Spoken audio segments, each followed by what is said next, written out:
think when I had you move over, now you're actually on TV, just so you know. Oh, wow. My, 15 minutes or whatever they call it. my seat used to be there, and my kids would watch from home, and they're like, I saw your hand tonight. My hand. That's the camera, that's a camera. There's one back there, there's one over there. All You right. don't get to know which one's on. Oh, and then we have one right here, too. Oh, yeah, one right Alright. here looking across the table. For Zoom. Did anybody show up for Zoom last week? No. I really wanted to call in just so I could. You shut up. I didn't have signal, so that was. Oh, good. yeah, that's why you weren't in the meeting, right? Oh, yeah, exactly.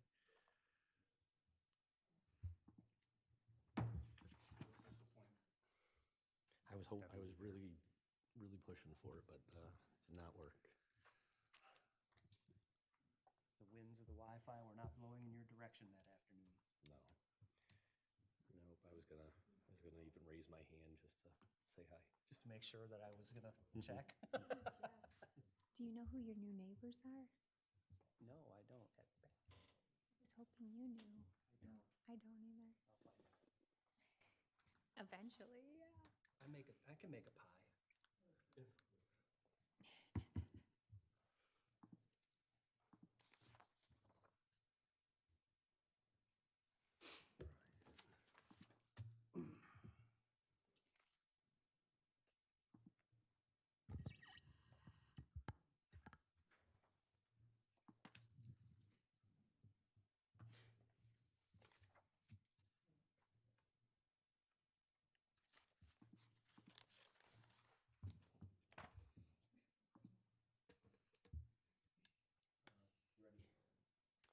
Sure thing. I'll get the recording going and you should be all set. Recording in progress. Good evening and welcome to the Charter Township of Van Buren Planning Commission meeting for Wednesday, August 24th, 2022. We have a roll call, please. Medina Atchison. Here. Callie Barr. Here. Bernie Grant. Here. Sherry Budd is excused. Brian Cullen is excused. Jeff Jar. Here. Brian Kelly. We have a motion before us. Can I have a motion to approve the agenda? Motion to approve the agenda. Support. A motion by Commissioner Jar, support by Commissioner Atchison. Do we have any comments or discussion regarding the agenda this evening? Through the chair, if I could just make a brief comment about the attendance tonight on the meeting. We have a new planning commissioner here, Bernard Grant is sitting here with us tonight. He brings a lot of experience as a professional architect, and we're just looking forward to having him on the planning commission. I won't put him on the spot too much unless he wants to speak a little bit about himself, but we're looking forward to having you here, Bernie, and that's just what I wanted to introduce at the front of the agenda here. So that's going to be our 7th member. Thank you, Director Power. Thank you. Thank you. All right, do we have any other comments or anything for the agenda this evening? Seeing as none, all in favor of approving tonight's agenda, say aye. Aye. Opposed? And tonight's agenda has passed. That brings us up to our meeting minutes from the regular meeting of August 10th, 2022. Have a motion to approve the minutes. Motion to approve the minutes as submitted for the meeting of August 10th, 2022. Support for the motion? Support. We have a motion by Commissioner Jar, support by Commissioner Barr. Any comments or discussion regarding the minutes? Seeing as we have none, all in favor to approve the minutes, say aye. Aye. Opposed? And the minutes are approved. Brings us up to new business this evening, which is the case number 21021, General Development Company LLC final site plan approval. Director Power?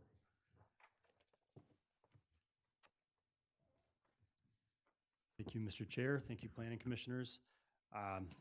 As you heard from the chair, there's a final site plan review under consideration tonight for General Development Company, which represents Kenworth or CSM companies.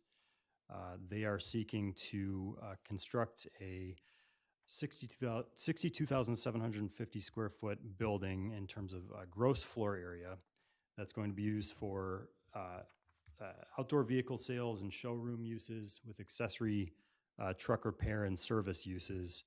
at a property that has now been identified following a lot split as 44660 North 94 Service Drive. This is, of course, on the north side of I-94 between DeWitt and Morton Taylor Roads and between the National RV and the Camping World site. Just to give some history on the review of this request, the Planning Commission reviewed the preliminary site plan and recommended special land use approval to the Board of Trustees back in October of 2021. On November 2nd, the Board of Trustees approved the special land use. And then over the course of the final site plan and engineering review, which has been done over the last coming up on 9 or 10 months, there were some minor changes made that are not substantial to the overall layout of the site or the location of the building, with a very slight increase in the number of service bays, overhead doors, and the addition of a wash bay to the building. And the gross floor area of the building just grew just slightly from 59,820 square feet to 62,750 square feet. Those are considered minor changes under the zoning ordinance as allowed between the preliminary and final step of review. There are some additional just unique aspects of this site that I'll go over some of the additional conditions from my report, but as is typical practice, I'd like to turn this over to our reviewing consulting staff, Vidya Krishnan of McKenna and Paul Kamer of Fishbeck, to go over their reports on this request. And I will have some site plans up on the screen that are available for view while they do that. And I'll then go over the fire marshal's report and then wrap up with some of my additional comments before we hear from the applicant. So with no further ado, I'll turn this over to Vidya Krishnan. Thank you, Director Power. Good evening, members of the Commission. As Director Power summarized, this project received preliminary site plan approval in October of last year and subsequently special land use approval from the Board of Trustees in November. At the time preliminary approval was granted, it was subject to 13 different conditions placed on it by the Planning Commission. And the typical process is the applicant is required to complete full engineering and complete all of the conditions of preliminary site plan approval before coming in front of you for final site plan approval. I'll summarize some of those conditions in brief. One of those was to create or complete the lot split. This is a 20-acre parcel, which was actually part of a 68-acre parcel. As Director Power mentioned, at this time, the split has been complete and a new address and tax parcel ID assigned to this parcel. There was a stub shown on the north end of the property, and the board had asked for clarification whether it's intended as a future stub to the north. It's not seen on the plan that's in your screen because the site extends a little bit further north than that. The applicant clarified that the stub actually was just a turnaround for trucks, and they are showing an area along the east property line. So in the future, if a road is constructed to provide access to the northern end of the larger 68-acre parcel, this parcel can have a secondary point of access onto that internal street. One of the main issues that was discussed was the construction of a sidewalk along the site's entire frontage. Now, Kenworth is proposing to build a 5-foot wide public sidewalk along most of the frontage of the lot, except the southwest corner of the site, which has a Wayne County drain crossing. The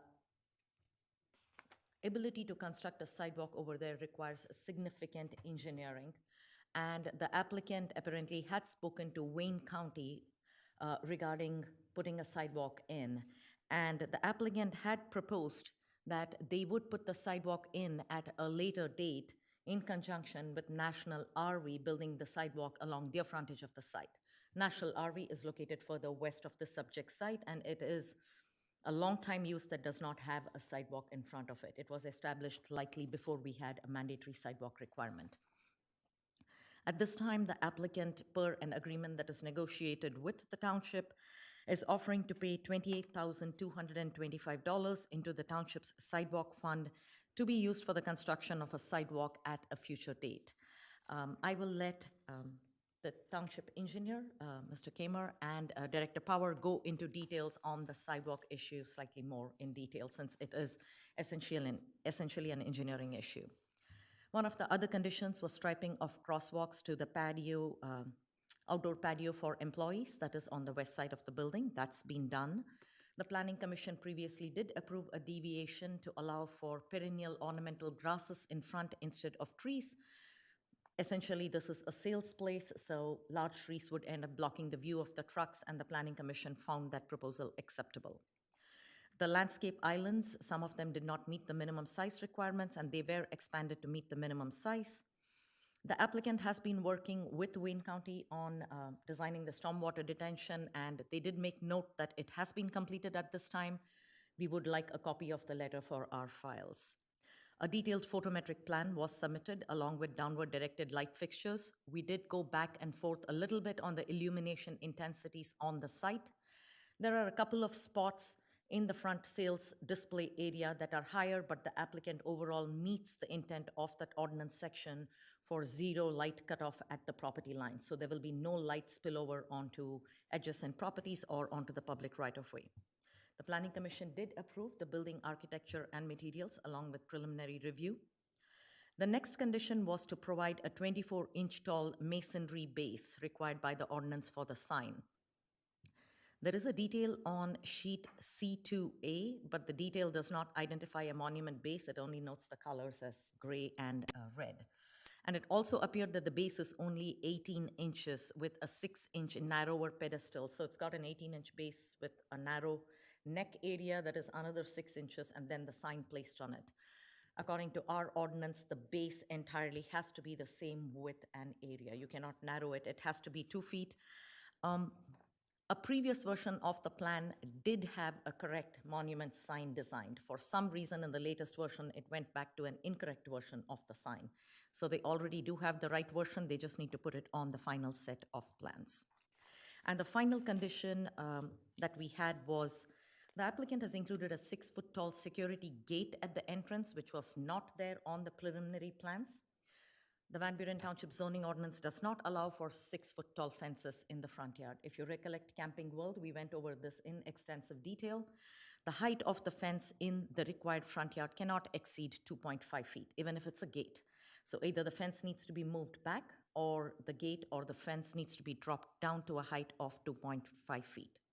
And as Director Power had summarized, the building has marginally increased on the north end, where you see a wash bay was added and a little bit of square footage added for a service area. This does not alter any of the aisle widths or the circulation pattern on the site. So technically it is considered as a minor addition, which is why it's before you for final and did not go back to preliminary site plan approval. At this time, we would recommend that the Planning Commission grant final site plan approval. We do have a few questions which we believe can be administratively reviewed by Director Power and confirmed that they meet. The first would be reduction in the height of the gate in the front yard to no more than 2.5 feet. Correcting the notation of building square footage, so since it's now slightly more, make sure that the square footage is accurately reflected. Township engineer's approval, and finally administrative approval of a full 24-inch masonry sign base to match the primary building material. I would be happy to answer any questions you might have. Thank you so much. Do you have Mr. Kramer? Thank you, Chair. So the Planning Commission hasn't seen or hasn't heard a full engineering review of this at this time. Obviously, as Director Power mentioned, preliminary was done in October of 2021. There's been significant back and forth with the applicant over many of these plan sets and design parameters.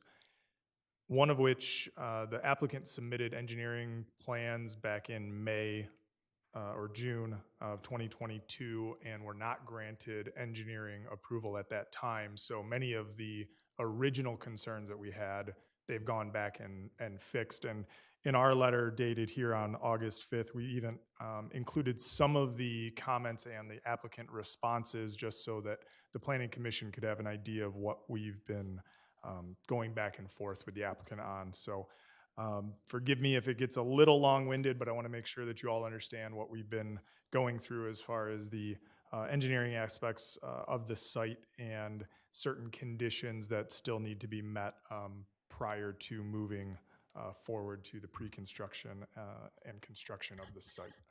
Mr. Kamer, and through the chair, just one minor clarification. There was a report dated August 3rd and then a report dated August 5th from the township engineer. That was a late addition into the most recent packet on my part. So, and refresh me if I'm incorrect, Paul, but the most significant change with those two reports was there's a material change in the pipe for the water, public water to the site. Is that right? Correct. Yes. So we got confirmation from the water and sewer director and superintendent as to what their preference was. So after we had submitted to Director Power, we proactively went back and updated it. So I'll mention that as I get through the water main section of it. And it should also be mentioned that just 2 days ago, I believe, the applicant submitted another set of engineering plans, kind of because they've had this letter already, kind of going through and updating their plans to some of the comments that are in here. We obviously hadn't had time to review those at this point, but everything within there we think is moving forward for this engineering conditional approval that we show or that we recommend within our letters. So I'll go through this, and please feel free to stop me if you have any questions. So Fishbeck has reviewed the final site plan, which was dated July 14th, 2022, submitted to the township for engineering and final site plan approval for the proposed Kenworth facility. The applicant had previously submitted it as I had mentioned in June of 2022, but was not granted approval due to some concerns with the engineering elements.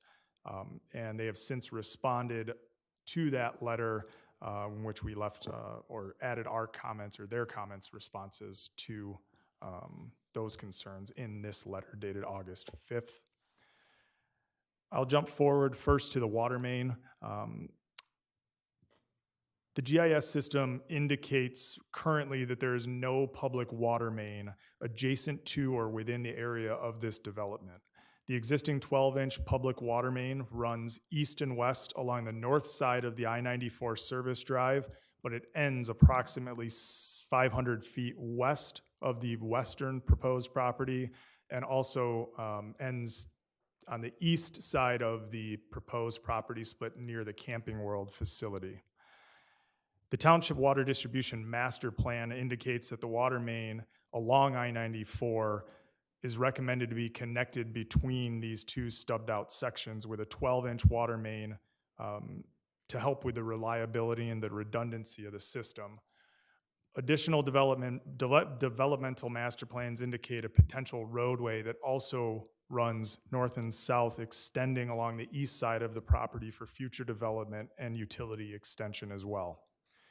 The applicant has worked with the township and the township staff to propose a layout that will allow for this future expansion without disruption of the operations on the Kenworth site. The applicant plans to tap the existing water main that runs along the I-94 service drive near the Camping World property and extend that water main all the way from Camping World all the way across to the western extent of their property. The proposed layout shows an 8-inch water main that loops around the proposed building with connections to the new proposed water main on the east side of the property line.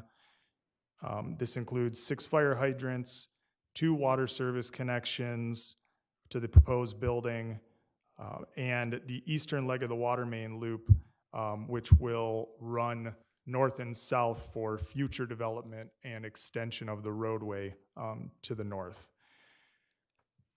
One of the things that you'll see in the plans is due to this future extension north and south for the water main is we asked the applicant to grant water main easements further north along their property line so that if there is a future extension or build out of this property, we don't have to go back in and disrupt the use or the proposed pavement or anything within the Kenworth site, and we can just extend that water main to the north and extend the township infrastructure without disrupting the Kenworth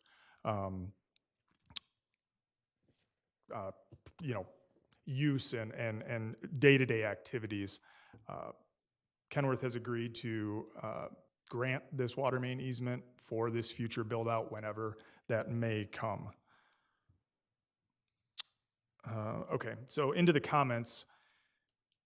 So I'm gonna kind of talk broader view. There are some comments here.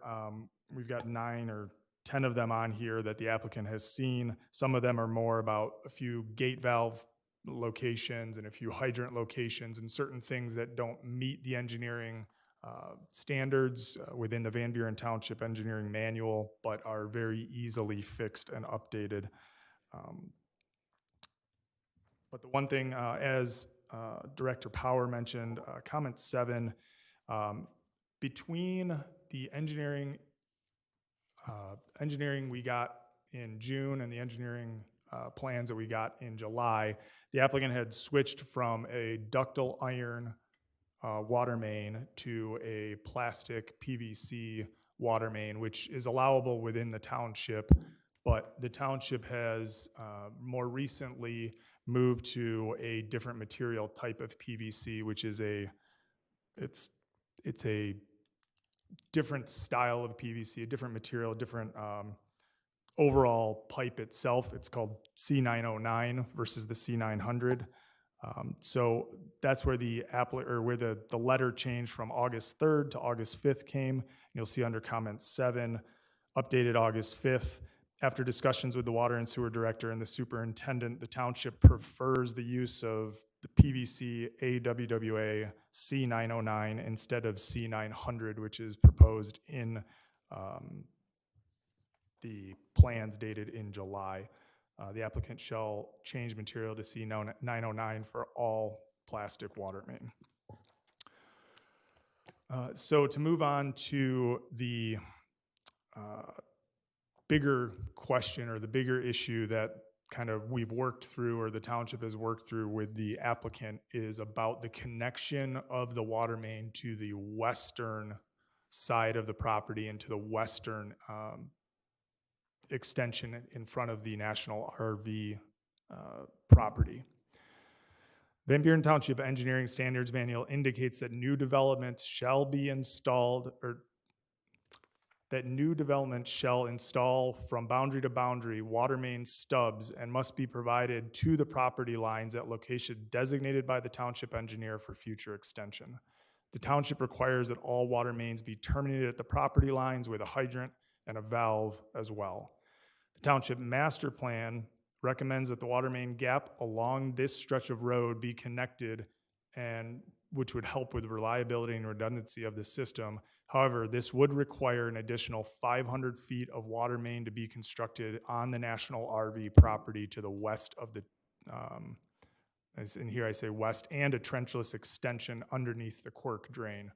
So one thing that was mentioned on the west side there, that line of trees that you see is actually a county drain. It's called the Quirk drain, and it runs kind of up from the north, northwest, and then discharges, or I guess continues under the I-94 service drive and under I-94 in a culvert. So in order for the Kenworth property to extend their water main to the west towards the National RV, they would have to essentially drill underneath the Quirk drain, come back up on the National RV property, which is not their property, and then also extend another 300 to 400 feet beyond that point. It is our understanding that an agreement between the township and the applicant has been reached to waive this full water main extension requirement because the applicant is accepting to install the new water main from the east. So essentially, because they are bringing water main all the way from Camping World and across an adjacent property that's not even theirs, the township has agreed that they don't also need to extend the water main westerly onto another property. The township, the remaining portion of the water main loop on the west side and underneath the Quirk drain will be done by the township at a later date.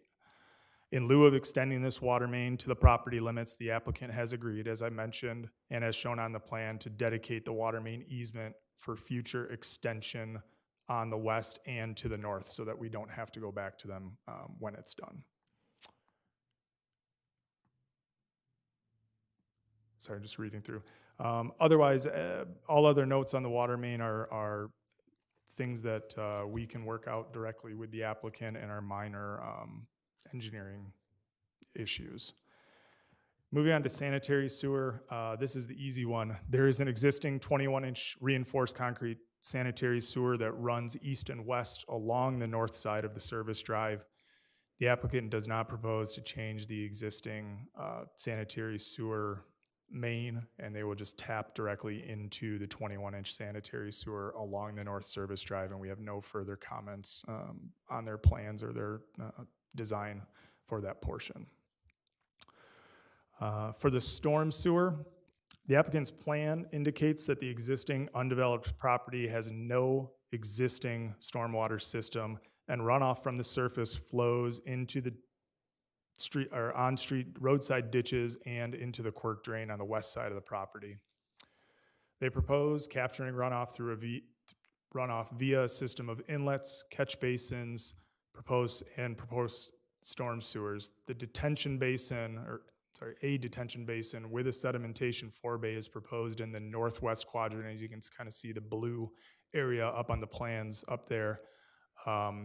In the northwest quadrant, and then will ultimately discharge into the quirk drain to the west. The township has reviewed their plans for the detention basin and has no major issues. We've worked with the applicant's engineering firm to hash out a few minor comments, but the applicant is requesting a variance from the township engineering standards to eliminate the 4-foot permanent pool.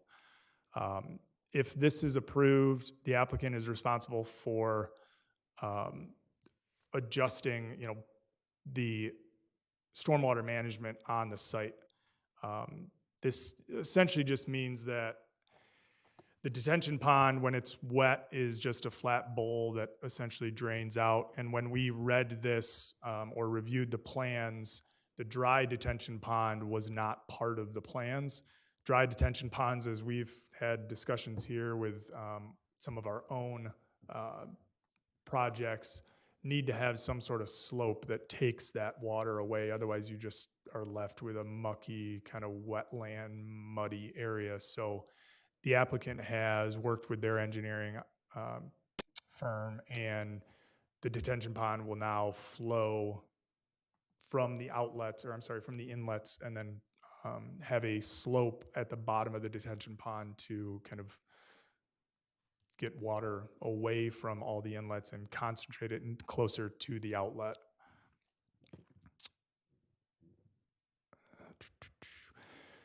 Other than that, we had some comments that they had fixed since their last submittal. The biggest question that we had, and we did just see that the applicant submitted, Wayne County has given their review comments, I will say. Their review comments were minor in nature. Does that mean that they have a permit in hand? No, but it means that the county has looked at their stormwater. They are essentially accepting of the general idea of it, and we await county approval for the stormwater, as well as the driveway entrance off of I-94 as well. No further comments on stormwater. The last area of concern, or as Ms. Krishnan mentioned, is the sidewalk that runs along the frontage. I think I will defer to Director Power a little bit on this, but we did look at a couple different options for the sidewalk extension across the quirk drain. So similar to the water main, one of the biggest issues is that the quirk drain literally severs the property. So any work done on the west side of the quirk drain is on the National RV side of the site.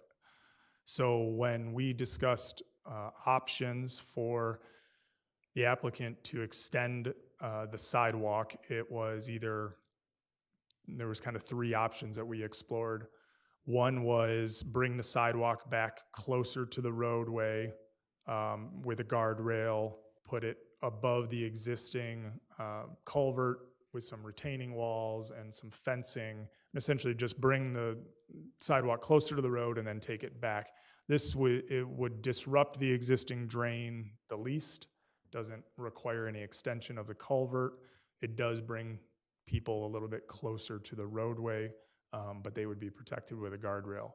Option 2 would be to extend the existing culvert, essentially enclose more of the drain, which no county commissioners, drain commissioners like to do that. They want to open up drains, not close them.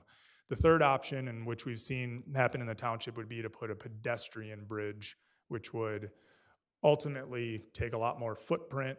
It is a much more expensive option as well. But those 3 options were on the table, and the applicant and the township have kind of worked out, an agreement or discussed this. And as I said, I would let Director Power talk through that a little bit more.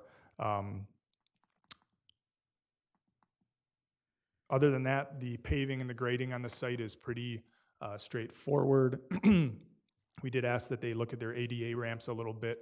Didn't look like they had ramps going to the employee patio area, just to make sure that that is ADA compliant for all employees and all consumers. They have gotten a Wayne County soil erosions permit for this, so that site work can be started. And with that, our recommendation is that the Planning Commission grant the Kenworth Sales Facility project conditional engineering and final site plan approval, subject to the comments listed in our letter, and of course, pending Wayne County review and approval. As we always like to mention, if changes occur due to the requirements of the county, the township does reserve the right to require the applicant to resubmit and reapply for review. We've seen that in the past, and fingers crossed the county does not come back with any major changes. So prior to the project continuing to a pre-construction phase, essentially, any underground work or putting anything in the ground, the applicant will be required to address all these comments, reissue a issued for construction set of plans, and submit for our final approval.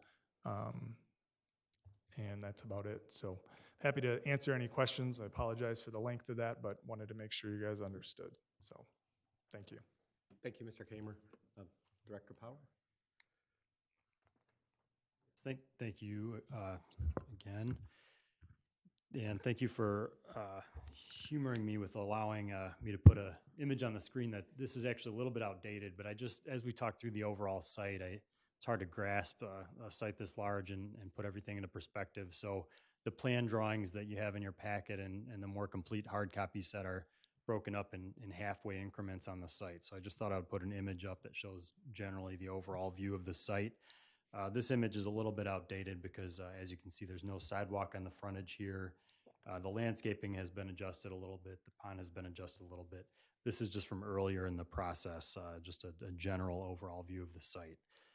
So building on what Paul had spoken about just moments ago, I want to first do what I normally do, which is to summarize the fire marshal's comments after the township engineer summarizes his comments. And the only comment that the fire marshal has left at this point pertains to there needing to be a Knox gate switch. If there is a fence or a gate, the switch needs to be on the outside of the fence or gate. So that's the only comment that's left in his report. Otherwise, everything that he had looked at previously in terms of site work has been addressed. In following where the township engineer left off in his comments, I do want to speak to a few items that are in my report that feed off of the things in both the planners and the township engineer's reports. The first would be the sidewalk. So as the township engineer mentioned, there is a significant physical constraint on the west end of the site with that drain. This has been a challenge for creativity for everybody to work through this project. It is a constraint on the western edge of this site that has challenges for how you design the water main and the sidewalk. So over the course of reviewing this, as Paul said, if you look at a few different applications of working around drains.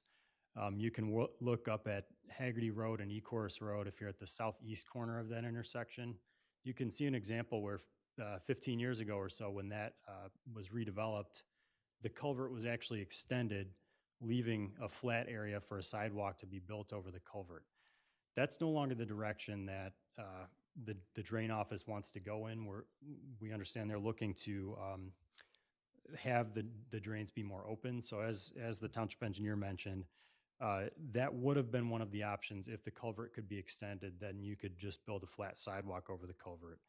So in the absence of that being a feasible option, and based on some of the feedback we received from the county, then you're looking at either a bridge, as the township engineer mentioned, or a different approach that would allow the sidewalk to be pushed up toward the service drive roadway with guardrails on both sides, which is something you see on bridges. It's something you see in different applications in various places.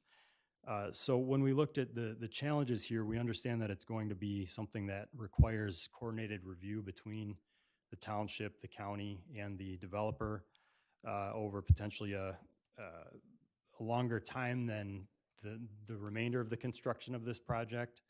And so we wanted to make sure we had a path toward a design that could work, but we understand will take a while to work through and get approval for. So in doing so, we wanted to identify real costs associated with a potential realistic solution. And the developer did some significant legwork to come up with a accepted cost estimate for what it would cost to swing that sidewalk out toward the road with guardrails on both sides, building up over the existing flat area in front of the culvert or on the roadside of the culvert. So that's where that $28,225 figure comes from, and that's a recommended deposit. But what staff recommends at this time is to have that deposit in place to allow that design solution to be worked out over the next few years, and for the work to be complete within 3 years of occupancy of the building, because we do understand it's going to take a while to work through that. So I do recommend that there can be some leniency on the timing of that leg of the sidewalk construction up to within 3 years of occupancy with that deposit in place prior to construction, but that will be done eventually, but just there will be a deposit as a holdover. So that would be the first condition that I've added to my report, which kind of builds off of the comments from the planner and the engineer. Secondly, as the township engineer mentioned, there was some significant additional work done by this developer to pull in water main, to extend it across frontage that does not belong to them, and to design the future growth of that water main or the water network along a future roadway. And recognizing that, we also recognize that they are leaving a gap roughly where the sidewalk gap is on the west end of the lot. So that would be another area where I'm asking the Planning Commission to accept the recommendation that we deviate from that typical engineering standard of building up right to the lot line. And the third recommended condition would be just reflecting what the township engineer mentioned about the variance on the stormwater pond design. If you can accept the narrative that was provided by the developer and some of the review conditions provided by the township engineer, I would recommend that you recommend approval of the requested variance for the stormwater pond design, not to contain the 4-foot permanent pool of water. The way our township engineering standards manual is today, it requires that action be formally taken by the Board of Trustees and not the Planning Commission, based on a set of criteria that has to apply. At least one of the standards has to apply to meet for a variance from those engineering standards.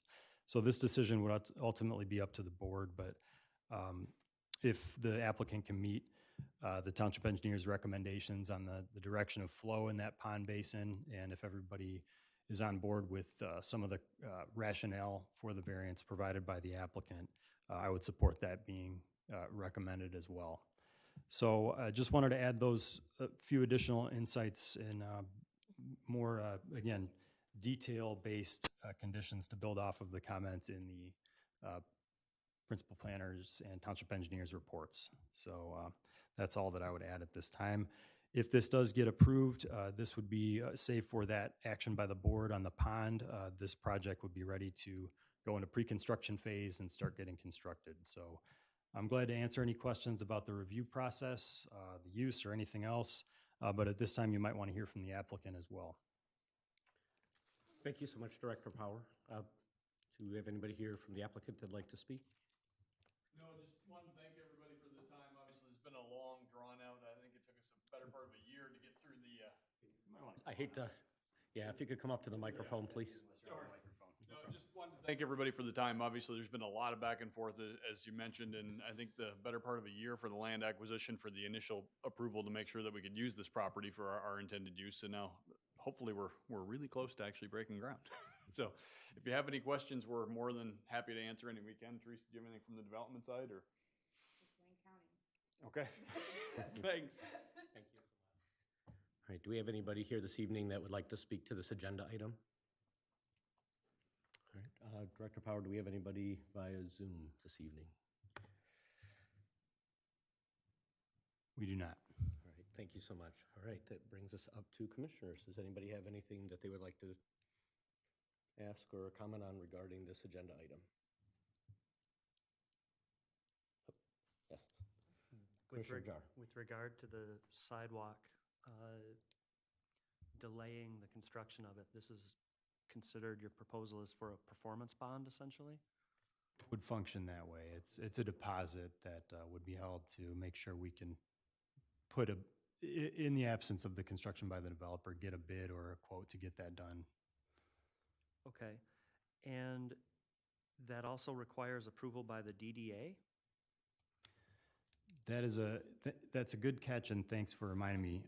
This project is within the Downtown Development Authority district of the township. So in the past, when there has been a sidewalk deposit that's been part of a development in the DDA, it's been technically part of the DDA's sidewalk fund. So this is something that I've been coordinating on and off with the DDA director about. And so it'd be their purview as well to make sure that they're comfortable with the terms. Understood. Your proposal is for the sidewalk construction to be completed along the property's entire frontage within 3 years of occupancy, subject to approval by Wayne County. It seems like, I'm not sure I understand that statement. The performance bond is that within 3 years, the sidewalk issue will be resolved, the sidewalk will be constructed in some form. Is that correct? That's I the don't intent. understand the clause about subject to approval by Wayne County, I guess is what I'm saying. Sure. When this was reviewed and dialogue was ensuing about the design of the sidewalk and the constraints of the sidewalk, there was some feedback from the Wayne County Public Services Office via a consultant for Wayne County.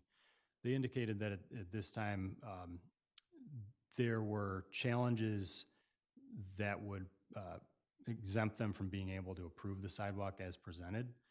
And I think without some of the context of what our ordinance requires and knowing what our planning commission is obligated to require as part of the zoning review, we know that as presented at one point this year, they were not comfortable with the sidewalk design. So it's just something that's going to have to take some coordination with Wayne County, because ultimately it's their right of way. So it's sort of a redundant comment, because any sidewalk solution in the Wayne County right of way will require Wayne County's review. But part of the performance bond is that it is incumbent upon the applicant to find a solution that is approved by Wayne County. You can't continue to present solutions that are not, that won't make approval. You've got to work, the performance that we're trying to ensure is that we find a solution. And I can see giving a 3-year extension on this. I understand talking to the county can be time-consuming, and maybe in order to keep the rest of the project on schedule, it would be reasonable for us to grant a longer time frame. But I want it clear that the ordinance says you have to put a sidewalk across. You can't take 3 years and then forfeit the performance bond and then not build the sidewalk. So my next question is, what happens in 3 years when no solution is found. The performance bond is forfeit, and then explain that process. Yeah, that bond represents the current cost estimate that we think would be necessary to build that tightened road section. So at that point, the township would use those funds to ensure that the work gets constructed. So we'd obtain a cost estimate from a contractor, presumably, to get the work done. And is the applicant responsible for any overage? The way that this is written, I did not put any additional overage into that cost estimate. You might consider. Okay. Oh, I You have have a a- question. I'm sorry, do you Oh, have a question, no, I please? do. I was waiting until I had some No, questions go, regarding. please. I need a second to process that. No, that's okay. So our sidewalk distance, what's the distance of the entire lot? Is that the 130 or is that the portion by the drain? The 130 is just the gap. The gap. Overall frontage is closer to it's about 800, So something we're like gonna, that. so my question is, so we're gonna run 800 feet of sidewalk all the way up to the gap, and then we're only finishing that 130-foot section for where Quirk is, correct? 800 minus Yeah, 130 whatever up to the whatever gap, yep. distance is. Okay, Yep. so we're not putting off the whole sidewalk for a delay of 3 years. It's just this little Correct. section where we're working with the Quirk. Absolutely. Okay, the Yep. Quirk drain. And then on the other side, we have the issue that it's not their property as well, correct? Yes. National RV owns the property on the other side. My next question is, so we're investigating a push out towards the main road, which I understand why we have to with the barricades. I'm kind of partial to staying away from the road if we can avoid it. What, did we look at costs of putting the bridge over, things to that nature? Because I heard it was mentioned earlier of a pedestrian walkway across the drain, which would keep us out from that distance and might use less concrete as well. Yeah, we preliminarily explored that. I know our township engineer had some examples from some other projects in the region, and you have a project on Ecorse Road with DTE actually proposing a bridge at this time. And there would just be different constraints and a higher cost, but it would be another option. In that case, you'd get drain office approval. It would probably have the option of being outside of the right-of-way, so it may not have the same approval from the county public services office in that case, but it would probably require DEQ, Eagle, and drain office approval. It is another option. It's just a likely more expensive one. Well, so a little bit more expensive. We're already looking at almost 40,000 and then kind of bringing up the additional overage of having to complete it. So is it something that's feasible overage, or it's one of those outside the realm? So I don't know. I guess I'm having trouble because we're looking at cost-wise, so. Is the question, Is it that range where it's going to be so cost prohibitive that it's not something that we should even explore further? Or is it something?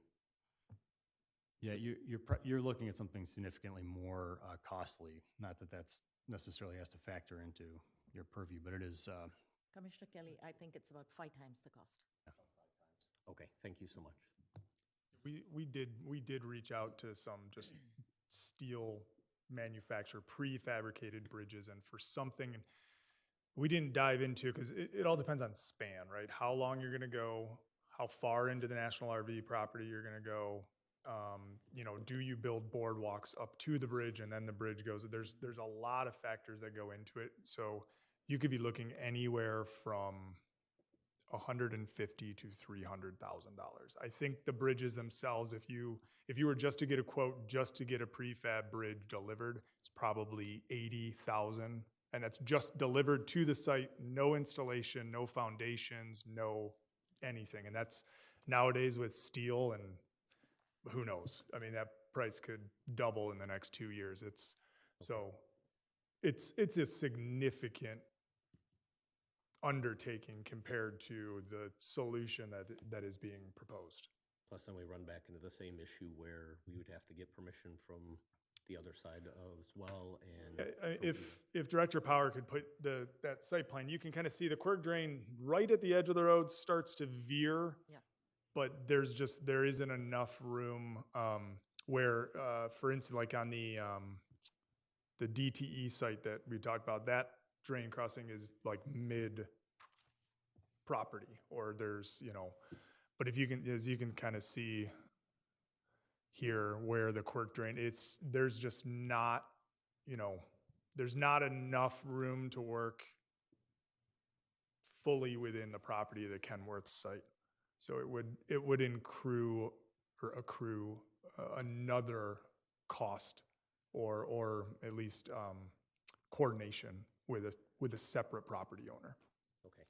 We generally are also reluctant to recommend that a bridge or something like that be placed entirely on the applicant's property, because technically it's a public sidewalk. We don't want to have to force a private business owner to grant a sidewalk easement across their property and, have the public walk across their property. If they want to secure it, they have the rights to do so. So while we are very pro sidewalk, in some cases, the direct solution might not be feasible. So I don't think it's unreasonable for the Planning Commission to say that in 3 years, if the sidewalk is not built, the township will seize the bond. Typically, performance bonds are seized, and will go forward, and the applicant will pay any cost surcharge that occurs in case material costs have gone up. But I think a bridge is just a bridge too far. No pun intended, but it's just a lot more. Thank you so much. Yes. Is the deposit amount 28,225, is that the cost for a solution that could be put in today? Or is that a cost for a solution that should cover, we're going to try to convince the county that a more economical solution is required? Where's this 28,000 number come from? I'm hearing numbers like 300. It's the cost for the grading and sidewalk concrete construction and railing and guardrail construction and grading over the culvert that would allow it to be built today physically, if we can convince Wayne County to allow it. And that's something where there's been some mixed feedback. And I'll tell you that recently I've spoken to the person from the Wayne County Public Service Consulting Group that reviewed this initially. And they said that the county is typically willing to work with the cities and townships on whatever their sidewalk policy is. So my hope is that this would be something that it is a real cost estimate for the work that would need to be done today. And we could bring the parties involved into the review and get some consensus on what to do, including the county, and make it happen. Sorry, may I add on? Is it, and you mentioned it, 5-foot sidewalk, is that 2-inch thick or is it 4 for the distance? Do we have an idea on? I think it's 4 under our standards. 4? Okay. Should be 4 unless it's going over a driveway or anywhere where vehicles are going to drive. But yeah, and as Director Power mentioned, the other significant portion of that cost is for essentially like block retaining wall.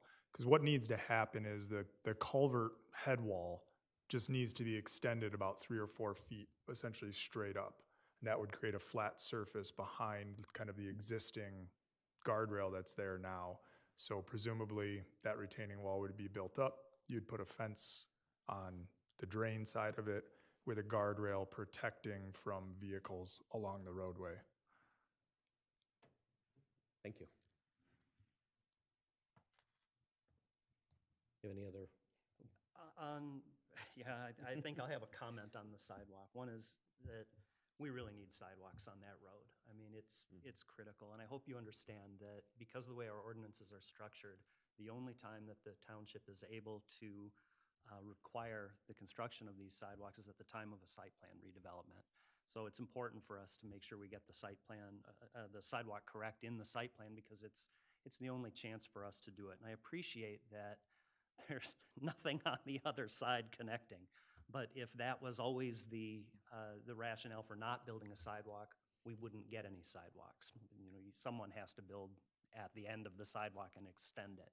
And so I'm sorry, I know it's been a problem, and you've done a lot of work on it, which I commend. and I just want to say the sidewalk issue is very important to us in Van Buren Township, especially on that service drive. That said, I can understand needing more time to work with the county. I do want to make sure that the applicant, there would be a clause in the final agreement saying that the applicant is responsible for the overage. The performance bond is to ensure that you continue to advocate for the sidewalk with the county, along with our township staff. And if that was part of the condition, I could absolutely get behind that. I think that sounds like an excellent solution. And let's hope we can find a five-figure solution and not a six-figure solution, because that's obviously not something anyone wants, I don't think. Great. I did have a question about the pond. I have some as well, so if you would like Would to. you like to go first, No, please, no, sir? you're doing a great job. Mr. Kammer, the technical design of the pond right now doesn't match our engineering specification. The applicant is seeking a variance through the township board in order to, vary from the engineering specification. I know that in Planning Commission, when we see requests for variance, one of the things we're always told to do is figure out whether or not, is our ordinance correct? Is our technical manual in need of an update? Maybe for expediency, this is the right thing to do to grant the variance. Should we also consider updating the technical manual if this pond is, technically acceptable to our engineering firm? Yeah, the township engineering manual hasn't been updated officially in writing since 2014. So stormwater management is a very hot topic these days. It is changing every year. And now with the change in the Wayne County stormwater management plan, they just issued their updated stormwater management requirements in September of 2021. So actually almost a year ago now. To answer your question, yes. There has been discussions over the last year or two, and actually it was almost kind of pre-COVID, we were really starting to push, because there's things in the engineering manual, even water main valves and a few things that as just time changes, things get updated. So yes, that is with all the directors and in the township, there will be a push to get updates to the stormwater or to the engineering manual in general. The requirement for a permanent pool was the requirement at the time. We've always stuck with it. There has been I won't say it's not a full push, but there is a push for developments and sites not to have them. They do become, we've talked about this before, there are some safety concerns with them. They do function better. They do separate solids, but it's you're weighing the pros versus the cons. So if an applicant comes in with a request for a variance, has some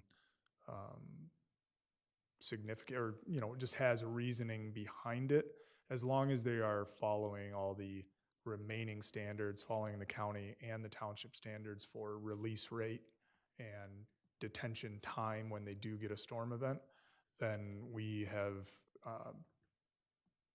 more or less given a recommendation to grant that variance, at least from our standpoint.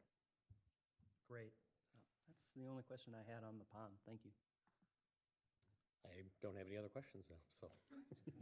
Sorry, Mr. Chairman. Just took your question. All right, do we have any other commissioners that would like to speak to this agenda item? No? All right, are we ready to take action on the request?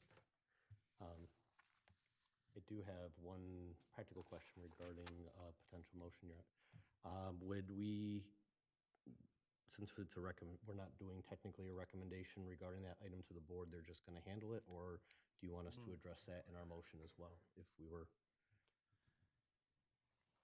I think if you adopt the township engineer's report, it contains some conditions that would allow our engineering to be comfortable with the design of the pond. And then beyond that, you're correct. It would be something that I would just take to the board. So if you recommend the report that Mr. Kamer wrote, it would capture all the conditions I would end up bringing to the board. So that should be adequate. Thank you. All right, I think I have another technical question. I know I made that point about ensuring that the applicant continue to be the advocate for the sidewalk plan, and that we, you know, we feel it ought to be a condition that they should be responsible for it at the end of the 3-year period for any overage, should the township have to be the one to build the sidewalk. How would I encapsulate that in a motion were I to make one? Would it be a recommendation to the township board that they consider this in any agreement? I'm going to let the planning consultant speak on this, but it's almost as if the deposit is formality of just that's the recommended deposit to cover the or performance bond amount to cover the work that will have to get done in 3 years. I want to make certain that when the township board sees our recommendation, that we understand this 3-year, you know, the 3-year plan to work this detail out is in place, that we're not recommending that the township simply take responsibility Right. for it outright. This is a final site plan approval, so it does not go before the Township Board of Trustees. Only the special land use went before them. So this board's action on the final site plan approval will be final. So the condition you can place is you can reference the McKenna letter dated August 3rd, Fishbeck letter dated August 5th, I believe, and you can say subject to the condition that the bond that is submitted is being collected with the understanding that the applicant will actively work with Wayne County towards finding and implementing the sidewalk solution. And should the sidewalk not be completed and the bond ceased, the applicant will be responsible for any cost overages associated with said sidewalk to be paid back to the township once the project is complete. That, okay? Yeah, okay. I like adopting that. I like Okay, we will adopting add that. Mr. Chair, if I could also, through the chair, ask if the applicant feels that's acceptable and fair? I think my concern with that would be that You step up to the mic, sorry. my only concern with that would be if there's no cap. The $300,000 bridge is something that we are not willing to fund, right? So if we leave it with a open cap, and we are more than willing to actively try to put this in, if we have to put it in, we are better off to put it in while we're in construction. While we have equipment on site, concrete on site. We would rather do it right now. We just don't want it to hold up the project while we work through the details with Wayne County. I don't believe the Planning Commission is looking at the bridge as a solution. While it is a potential solution, at that cost, the Planning Commission is reasonable. So No, understood. Considering- Just the overage language would then mean that if the only thing Wayne County would approve would be a bridge, that language would put me responsible for that bridge. okay, I understood. So we can add a clarification that overage related to the proposal for the $28,225 sidewalk solution. So With- we are tying it to this particular thing, and I'm sure Director Power will help you work with Wayne County and try to get to a medium point where you can build. And if you can build it as part of your site construction, that would be just wonderful. Yeah, ideally, we could do it with that and maybe even drive the cost down. Yes, when you have the concrete and the earth movers on the site, and you have our engineer already looking at the plans, it might be the best solution to just get it all done in one go. Agreed. Thank you. Okay. Commissioner Jar, are you ready to take action? Yes, Commissioner Atchison, are you ready to make the? To support you. Okay, all right. Well, thank you. It is a little confusing, but you understand why we're going through the process. I think you got it. Thank you very much.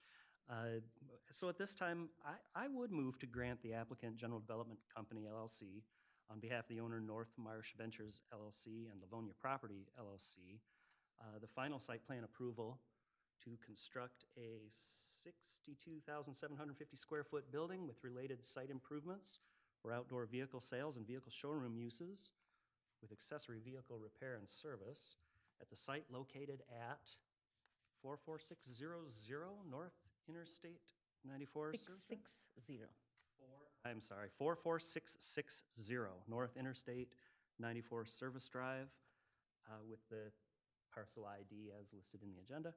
Based on the analysis and subject to the conditions detailed in the McKenna letter of August 3rd, the Fishbeck engineering letter of August 5th, the Van Buren Township Fire Report dated July 21st, and the letter of staff dated August 18th, 2022,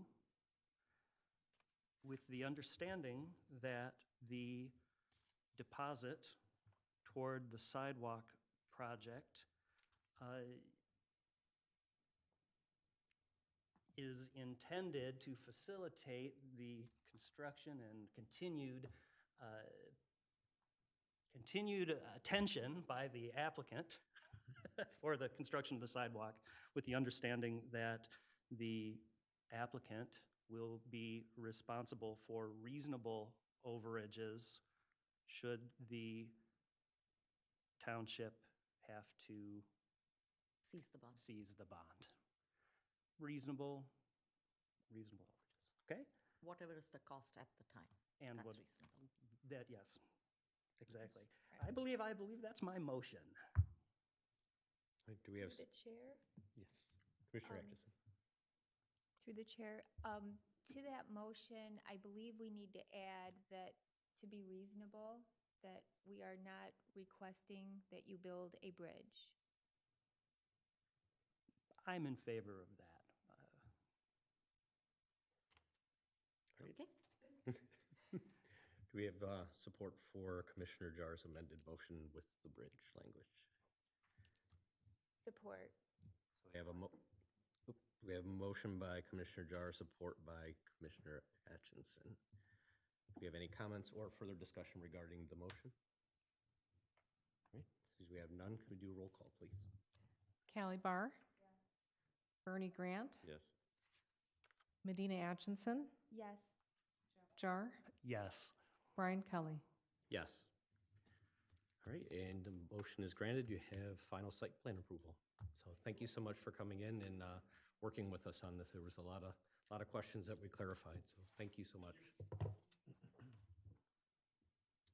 All right, we are up to item number 2 under new business, which is case number 22-044, Zippy Auto Wash, review and comment on proposed variance in association with the site plan.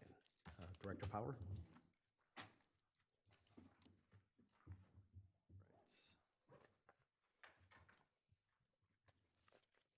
Thank you, Mr. Chair.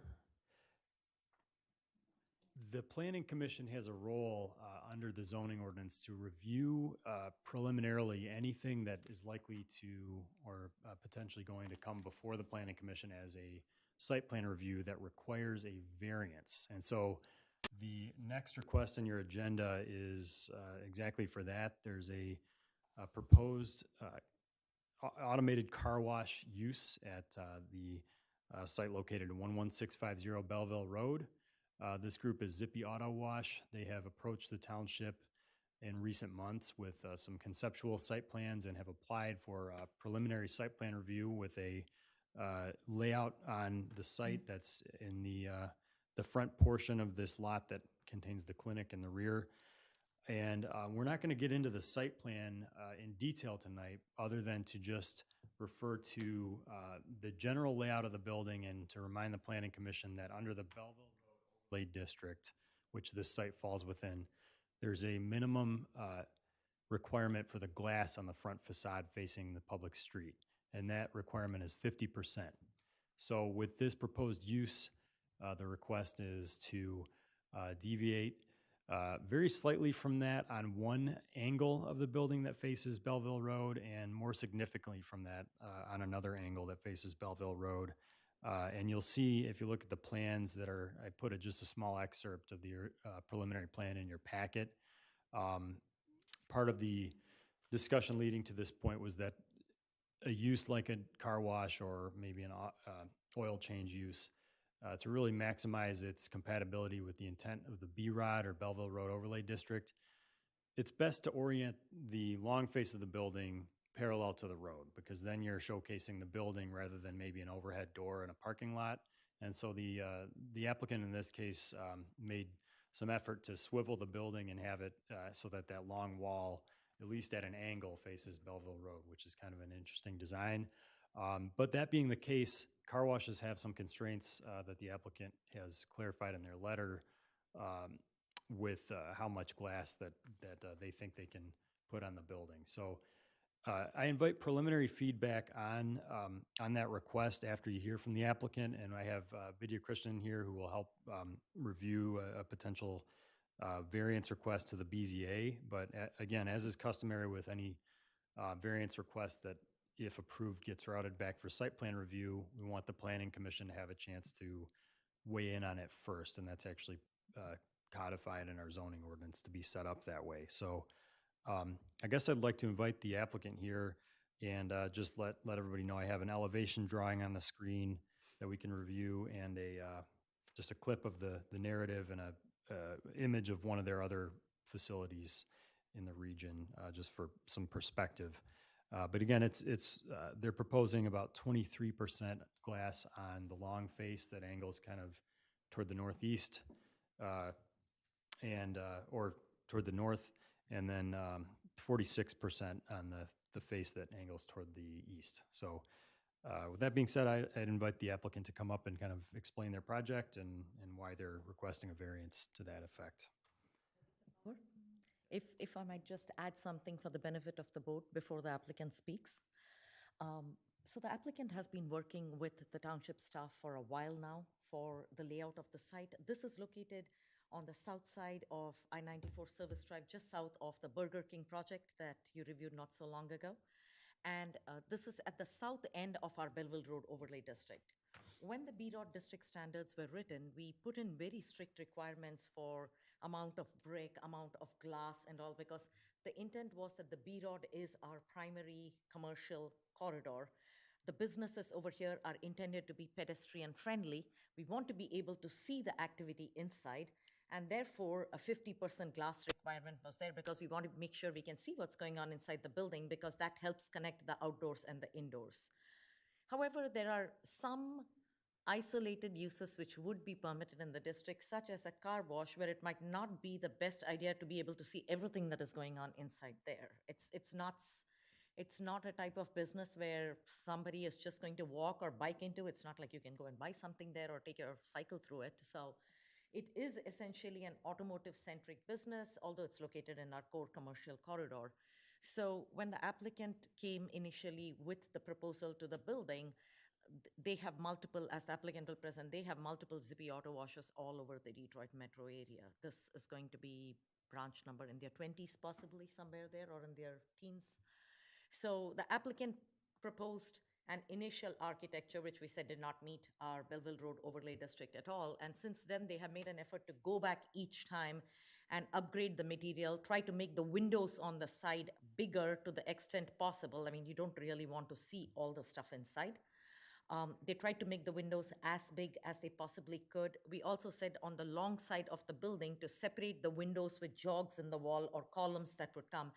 As many architectural details as is feasible for a building that is essentially automotive-centric and service-based.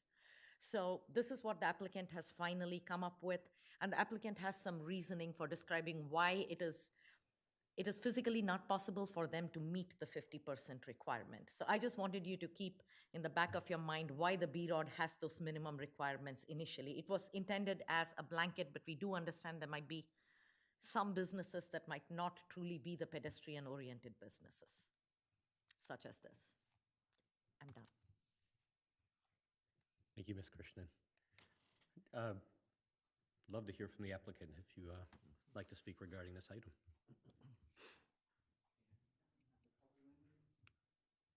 I'd like I have this one, and if you want to put your flash drive in, Yeah,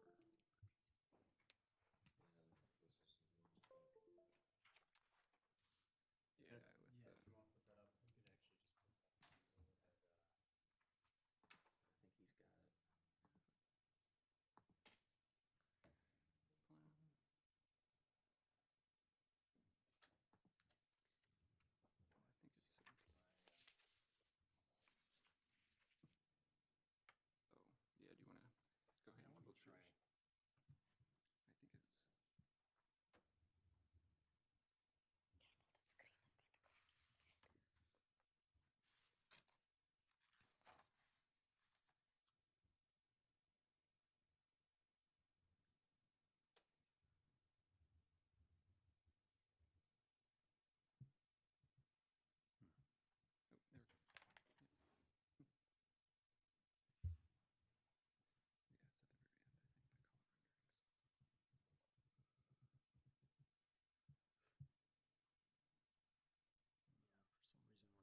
so give me.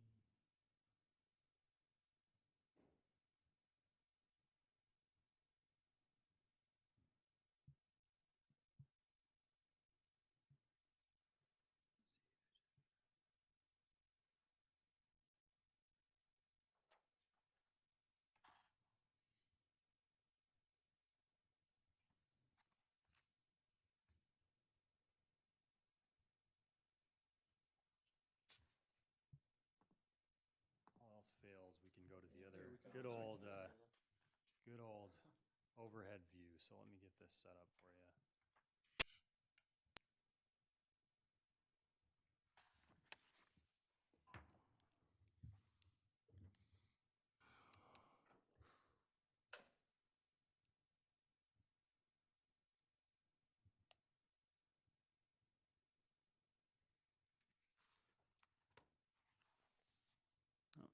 Okay, might have to just kind of rotate and use the zoom to. That's fine, that's good.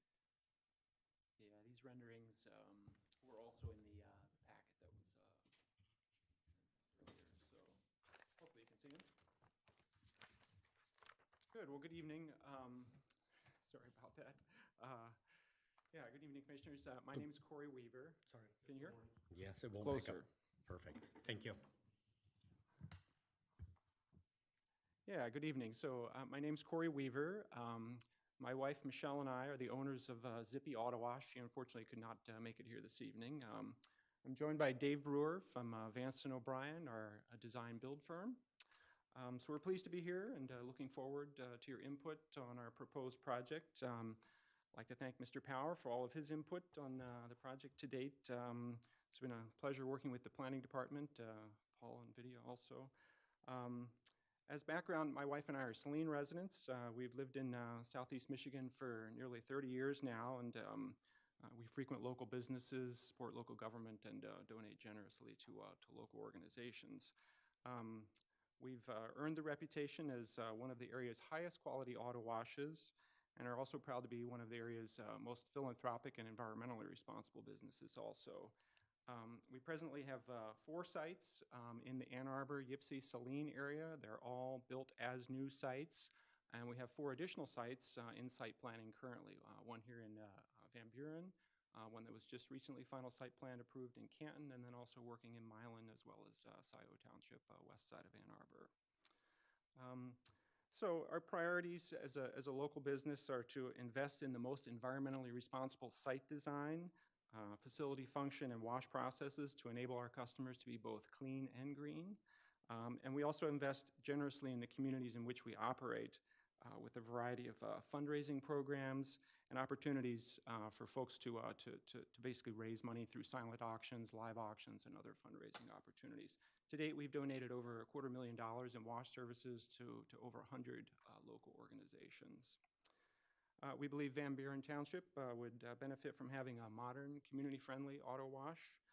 Residents have an expansive choice of many coffee shops, drive-through banks, drive-through pharmacies, and only a limited choice of express exterior auto washes. So the proposed project is a modern express exterior auto wash. It's defined as a conveyorized wash with automated pay terminals, unlimited plans, free vacuums, free floor mat wash and dry services, and other complementary services. The proposed site plan is very similar to our existing site plans in the Ann Arbor, Ypsilanti, Saline area. The proposed building is a 4,900 square foot building, includes a 150-foot automated wash process, high-power heated drying, 2 automated pay terminals, approximately 20 stacking spaces behind the building, 12 vacuum spaces also behind the building, as well as customer and employee parking, all located behind the building. The site plan, as you can see, includes extensive landscaping for curb appeal and vehicular screening, 2 electric vehicle charging stations for employee use, and a state-of-the-art process water recycling system to minimize our overall environmental footprint. All the Zippy washes are all electric, so kind of a unique feature also there also. So again, we're looking forward to serving Van Buren Township with high-quality auto wash services and believe this is an ideal location for us to provide those services. So specifically with request to the variance, as Mr. Power pointed out, the zoning ordinance requires 50% glass on the facade facing Belleville Road. We're requesting a deviation from that to 23% glass, with the balance being premium masonry materials enhanced with the diversity of architectural features, some of which you can see here in the renderings. So those include, in short, we seek to meet the intent of the ordinance while providing the best curbside appearance from the outside, as well as the best customer experience from the inside. In contrast to traditional buildings such as office and retail, an auto wash building is obviously not occupied by customers and products, but rather by vehicles and equipment. And additionally, in contrast to traditional buildings, the height of the building here is 12 feet on the first floor as compared to, say, 8 or 10 feet for a typical retail building. Thus, this requires significantly more glass to meet the 50% requirement. So in an aim to meet the requirement, we have modified the design of the building essentially to enlarge the glass windows as much as possible. We've upgraded to premium masonry materials with a diversity of architectural features. These include structural brick, complementary accents and colors, architectural awnings, dormers, pillars, and corner coins. So there's a nice view from the street, as well as incorporating other street side features, in this case, a micro park with a retaining wall or decorative wall similar to the other at the existing entrance. So experience has shown that we're at the maximum window width that can be supported by what we call a precast concrete lintel. So you say, well, why is that important? So naturally, the business is essentially wet all the time, inside the building, both during the day and even at night, even when it's not in use, it's still humid. So steel lintels over windows, I'm sure you've seen on some older car washes, inevitably corrode, and then that corrosion staining drips down the front of the building and is obviously a very undesirable look. So at the basically what we're doing here is basically enhancing the size, maximizing the size of the windows while still being able to use traditional concrete construction to ensure that there's no opportunity for corrosion staining from ferrous metals on the front of the building.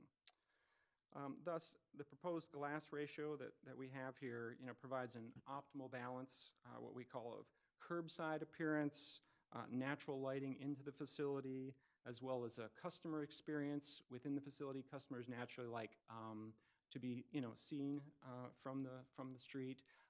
So it provides a nice, comfortable customer experience as they're going through the wash. Still enables passersby to see some of what's going on inside, whether it be a vehicle passing by or perhaps a spinning brush to, improve the curb appeal. But overall, it provides a nice balance between wash equipment visibility and equipment screening from the curbside. So we think it, is really an optimal solution here. Like I said, we've significantly increased the size of the windows to achieve as best we can the glass ratio requirement. So with that, I'd like to open it up for any questions. I'm happy to answer. Thank you so much. Any questions or comments from any of the commissioners? Through the chair. Yes. I guess going into the commissioner comment portion of the agenda on this item, I just would like to mention that Commissioner Budd, who is not present tonight, did ask me to go ahead and share some of her initial feedback on this, which was her main comment was that you may consider the safety aspect or the need for this business to conceal some of the equipment and some of the view of what's happening in there, or just the visual desire to conceal some of that as kind of a comment to be factored into the uniqueness of the business and why they might have fewer windows than some other businesses. So just sharing what Commissioner Budd asked me to share with you tonight. Thank you, Director Power. Any comments, questions, anything from any of the commissioners? Yeah, I have some questions. I saw in your drawings you were identifying most of the masonry product as black. It's half-high structural block. So it's half-high structural black, but you were mentioning in your letter here that you have premium masonry. So what's premium? And then what is you mentioned structural brick. So what's the difference between the structural brick and the structural block? And where is it? I think that's just It's the another same term for the same thing. Yeah, it's designed to look like brick, but it's actually a structural block. Doesn't Okay, require a so separate wall behind it. so that, to be clear, it'll appear as brick as opposed to block. And the proportions of the brick or this block, how is it related to like a standard proportion of brick? They're a little bit, Well, it'll be standard masonry unit length, so it'll be 16 inches, but it's 4 inches high. okay.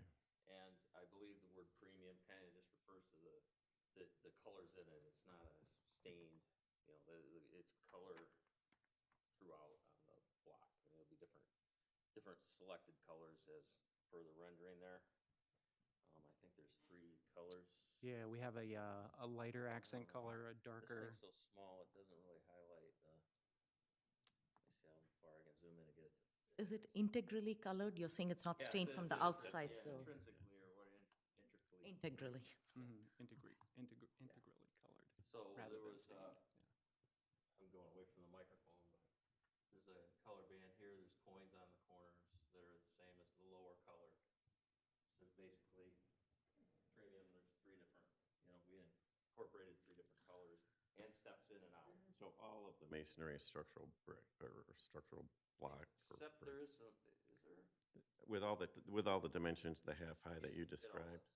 is. It all is. It's just different colors because I see the rendition of the, Yeah, the only other thing that isn't a half, I don't know if the microphone or if I'm gonna get in trouble because it's not picking me up, but the only thing that is not a half high is the picture frames are a single score, so those will appear to be 8 by 8 all the way around. and they appear to be painted as well.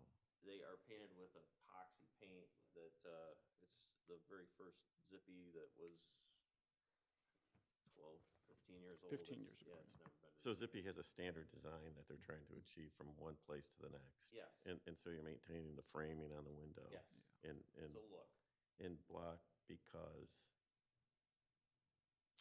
I noticed your picture, your photograph of your other Mhm. facility was not masonry as a frame, but it looked like it was either metal or, It is, maybe it didn't show up clearly in the picture. It is the same single score masonry It is, frame, yeah, okay. epoxy painted white. Prior buildings have been split face products. The structural brick or structural block provides an upscale right, premium Yeah, appearance. so there's a balance of, asking for a reduction in glass versus actually upgrading the material. This will be by far the fanciest Zippy yet.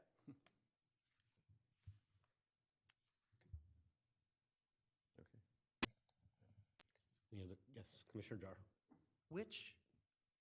So the car wash tunnel is not perpendicular to or parallel to Belleville Road. Which of the walls are considered to be the walls facing the road, since that's pretty key to meeting the standard of 50%? It would be this one, Uh, and so it's these 2 that are in this.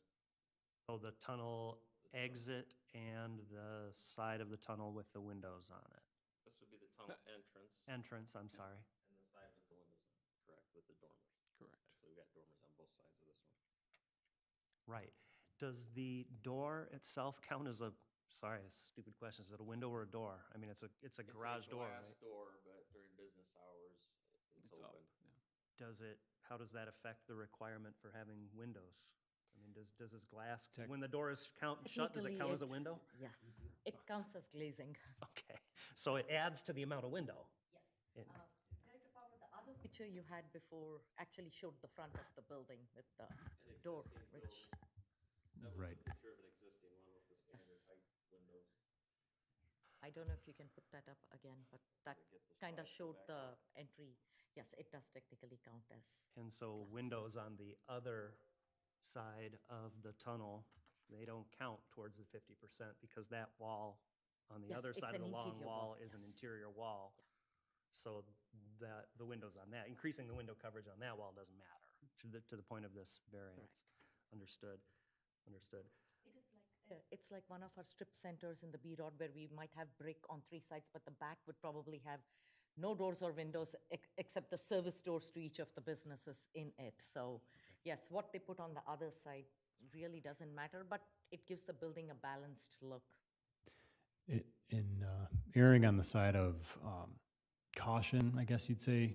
The variance request that's been submitted for is, they're accounting for both of the angled faces of the building being facing the public street. And technically, the one with the overhead door, because it is glass, almost meets that standard. It's a significant glass portion of that wall, but that's just a narrow wall.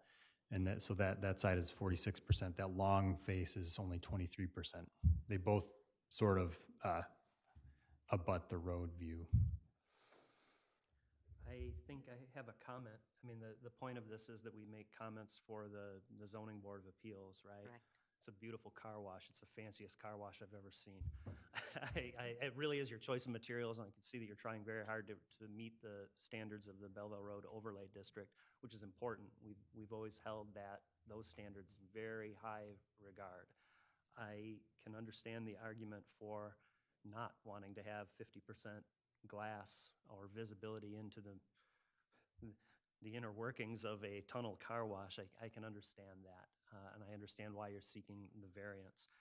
From a technical standpoint, my understanding is that the BZA has to have a finding of practical difficulty in order to grant a variance. And let me just say that, again, it's a beautiful building, but the BZA would also be looking for a demonstration of the practical difficulty. And there, I think, are at least, there are four criteria that they have to consider, one of which is it unique to the property? Is your situation unique to the property? Not the building, but the shape of the property. And I think the answer there is it doesn't appear to be, unless you have some response to that. But it looks like if you were to pick any other property in the Belleville Road Overlay District, you would still have this problem. Therefore, it's not unique to the property, it's unique to your building, which also leads to the point that the problem must not be self-created. It sounds like you could build a building with the 50% glass. Whether or not that's an attractive building is not the question. It's whether or not you're able to.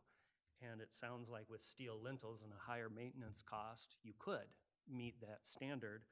So your problem sounds on the outset, I haven't read the full site plan review. I'm not taking an opinion on it at this point, but I'm giving feedback for the BZA that it may be that the problem is self-created, because you've chosen to make a building with smaller windows for probably good reasons. But that aside, the criteria that the BZA has to meet is this practical difficulty criteria.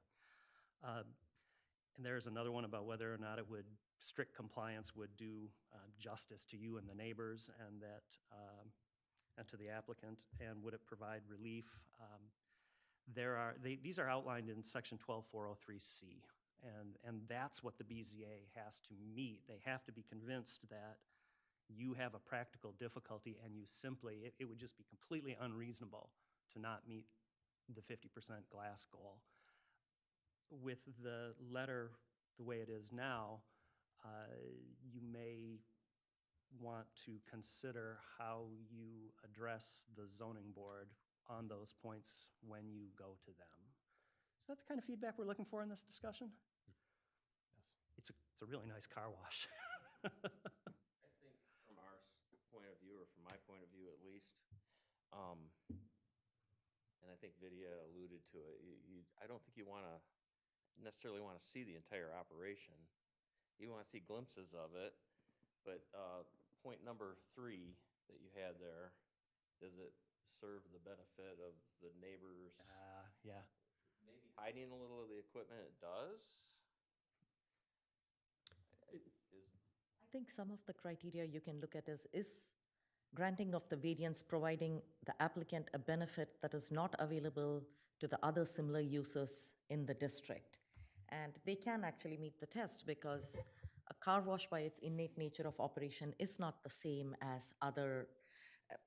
If the board recollects, when we reviewed Jiffy Lube, we constantly made them turn the door this way and that way, because they're like, we don't want to see it from anywhere. Try to hide it as much as you can, because the whole point is it is it's an automated car wash, yet it's not something that, not like looking into an ice cream shop or a retail store or people shopping. It's not a use that I want to peek inside and say, oh, let me see the water running or something. So you will, however, what Commissioner Jar is alluding to, If you have a case, you'll just have to structure your case based upon the specific standards listed.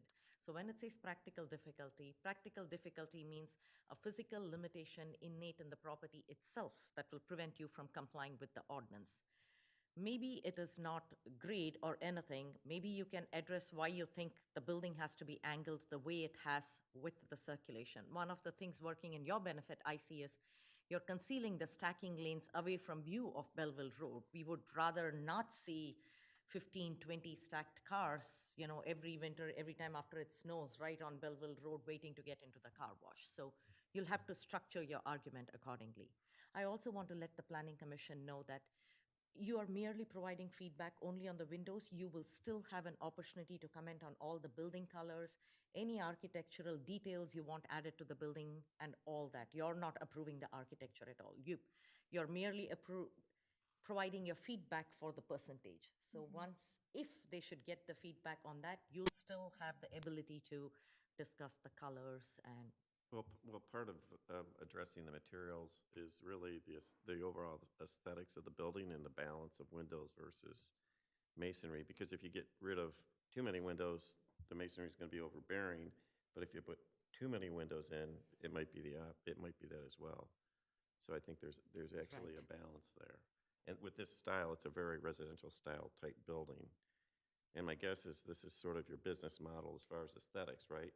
And you want everyone to recognize your brand when they're driving by. So Design, correct, yeah. my guess is you don't want to deviate from your brand because that's changing your business model, so.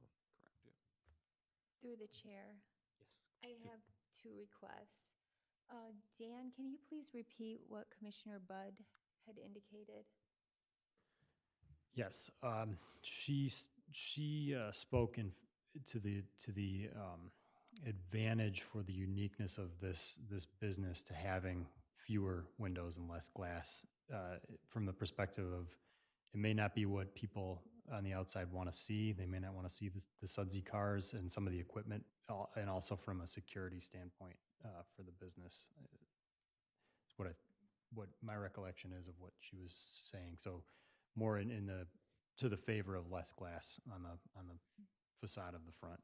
In the security standpoint, which security of what? Well, just seeing all of the equipment, the machinery that's there, and concealing some of that may be advantageous. This is going to take me back some time. I'm not sure who served on the Planning Commission at the time, but Aldi is right on Belleville Road, was required to have windows. And I suggest you go see that area, that store. On the west side of the store, they have faux windows. So I don't know what you can do with that, but what they did is it looks on the road on the north and the west side that they're windows, looking at them from the outside towards Aldi. But when you're on the inside, they're not windows. It's a faux window. So I don't know if you have a window that is larger, but you can't see through it. I don't know. Okay. But I just wanted to make that suggestion. We have previously recommended that generally. There was a time when CVS and Rite Aid used to build their big brick buildings, and we would tell them, put in faux windows. I think faux windows work better for a retail store where you can stack your inventory up and it really doesn't matter because it's sort of you're technically blocking the window. You're just putting in a glass frame. I'm not sure that kind of design will work for a use like this, but it's worth an exploration. It was also a time when we used to really like all brick buildings, till we realized all brick building is not necessarily an attractive building. After a whole bunch of these pharmacies went in 100% brick top to bottom with the grout matching the brick color, you're like, what did we just approve? That wasn't the look we were going for. So I think, like Commissioner Grant said, a balance of materials is very important. One material dominating doesn't necessarily mean it's going to be an attractive building. So we have to balance. But yes, it is the applicant's burden to make that case based on the ordinance standards before the Zoning Board of Appeals. But I think the feedback the board is getting you is like You know, it's a good business for our Belleville Road corridor. If it had come north of I-94, I'm not sure from a planning standpoint, I would think this is such a great idea. But I think south of I-94 Service Drive, it is well placed for where it is being proposed. Good, yeah, thanks for the feedback, much appreciated. I have a question. The curve starts right there, doesn't it? Right before the party store on the corner? So this lot would, with it shifted this way, wouldn't that then block a lot of that big wall behind that building that is all block with the doors? I'm not sure how far, because the pictures, the rendering show trees and things in the background. But when you come down Belleville Road, you're coming in, this would be turned and would probably Right. block a lot of that back building alleyway and everything. So that would clean up the road quite a bit coming down Belleville Road. We're relatively close to Belleville Road here in order to configure the, Yeah, with the driveway, it looks like it's right before the corner, so you would have the turn, and then that should help block. So from one of the questions that you're gonna get asked, that would provide a significant benefit coming down Belleville Road, where you're not looking at an entire exterior wall with just a couple doors running down it. we did early on look at an orientation where it was essentially perpendicular to Belleville Road. So the entrance of the building was facing Belleville Road and the building itself was perpendicular to Belleville Road.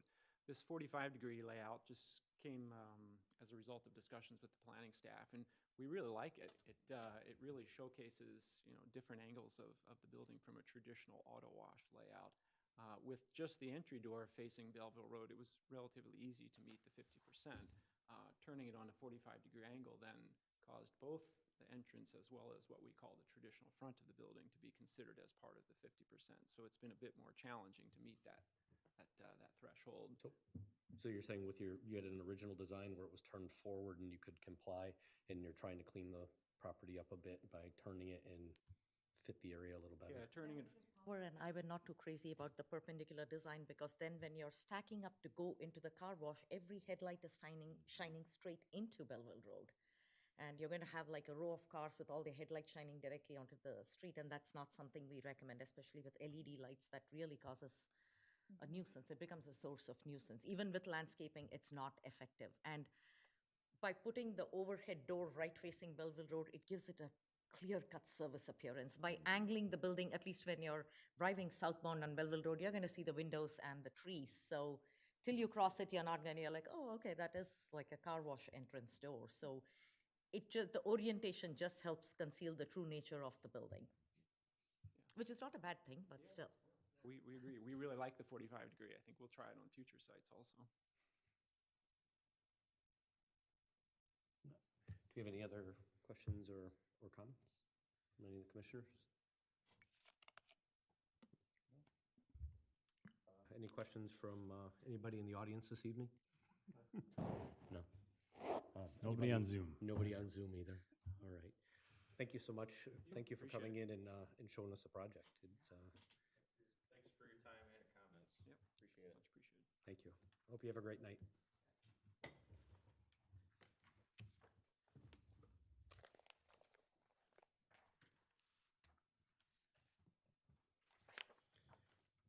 All right, we are up to item number 3, which is zoning ordinance discussion, side entry garage and building separation requirements for residential developments.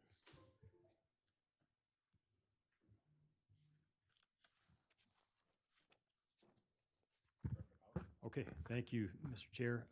Just thank you for allowing us to bring this discussion back onto the agenda.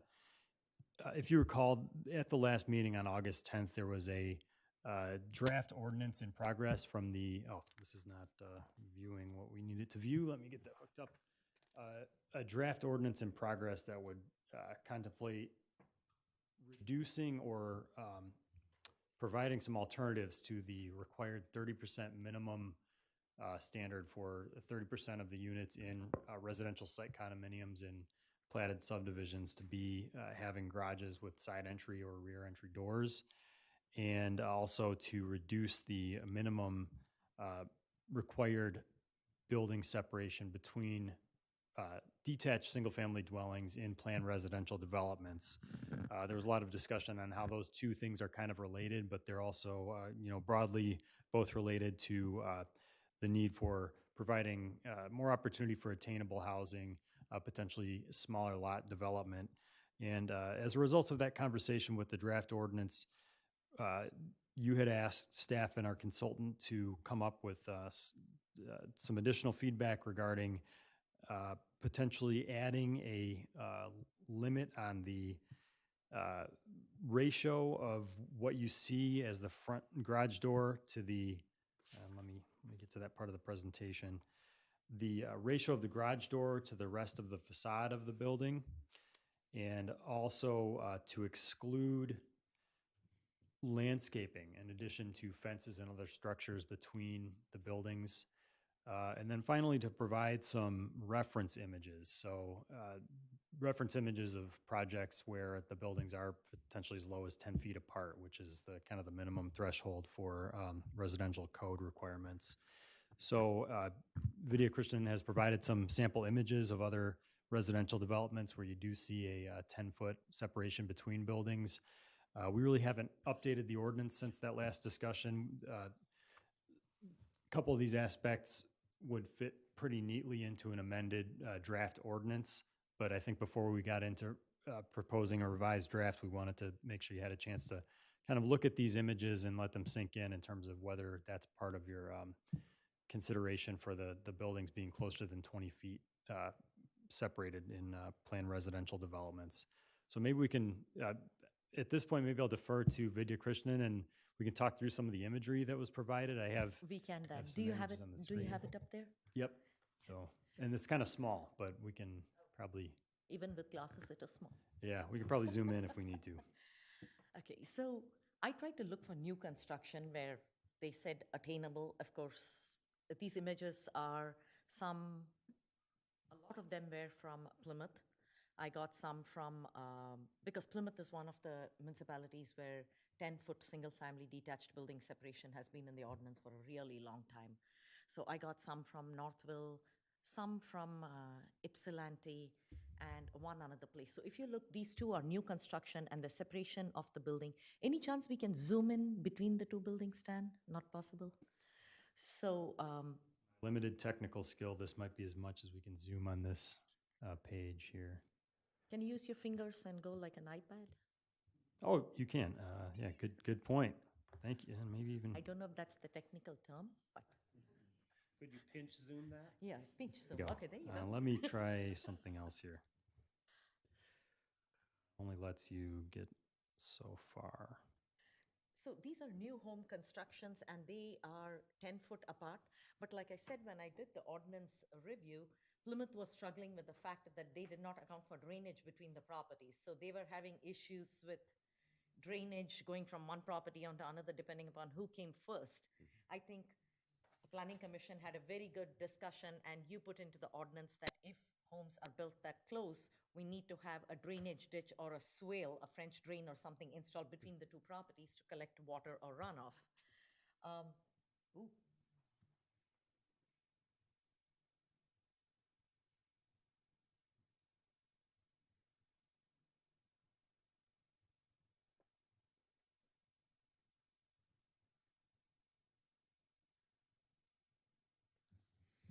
Dan, the other image was better. I think it's very gritty. Oh, it's better at a distance. Yeah.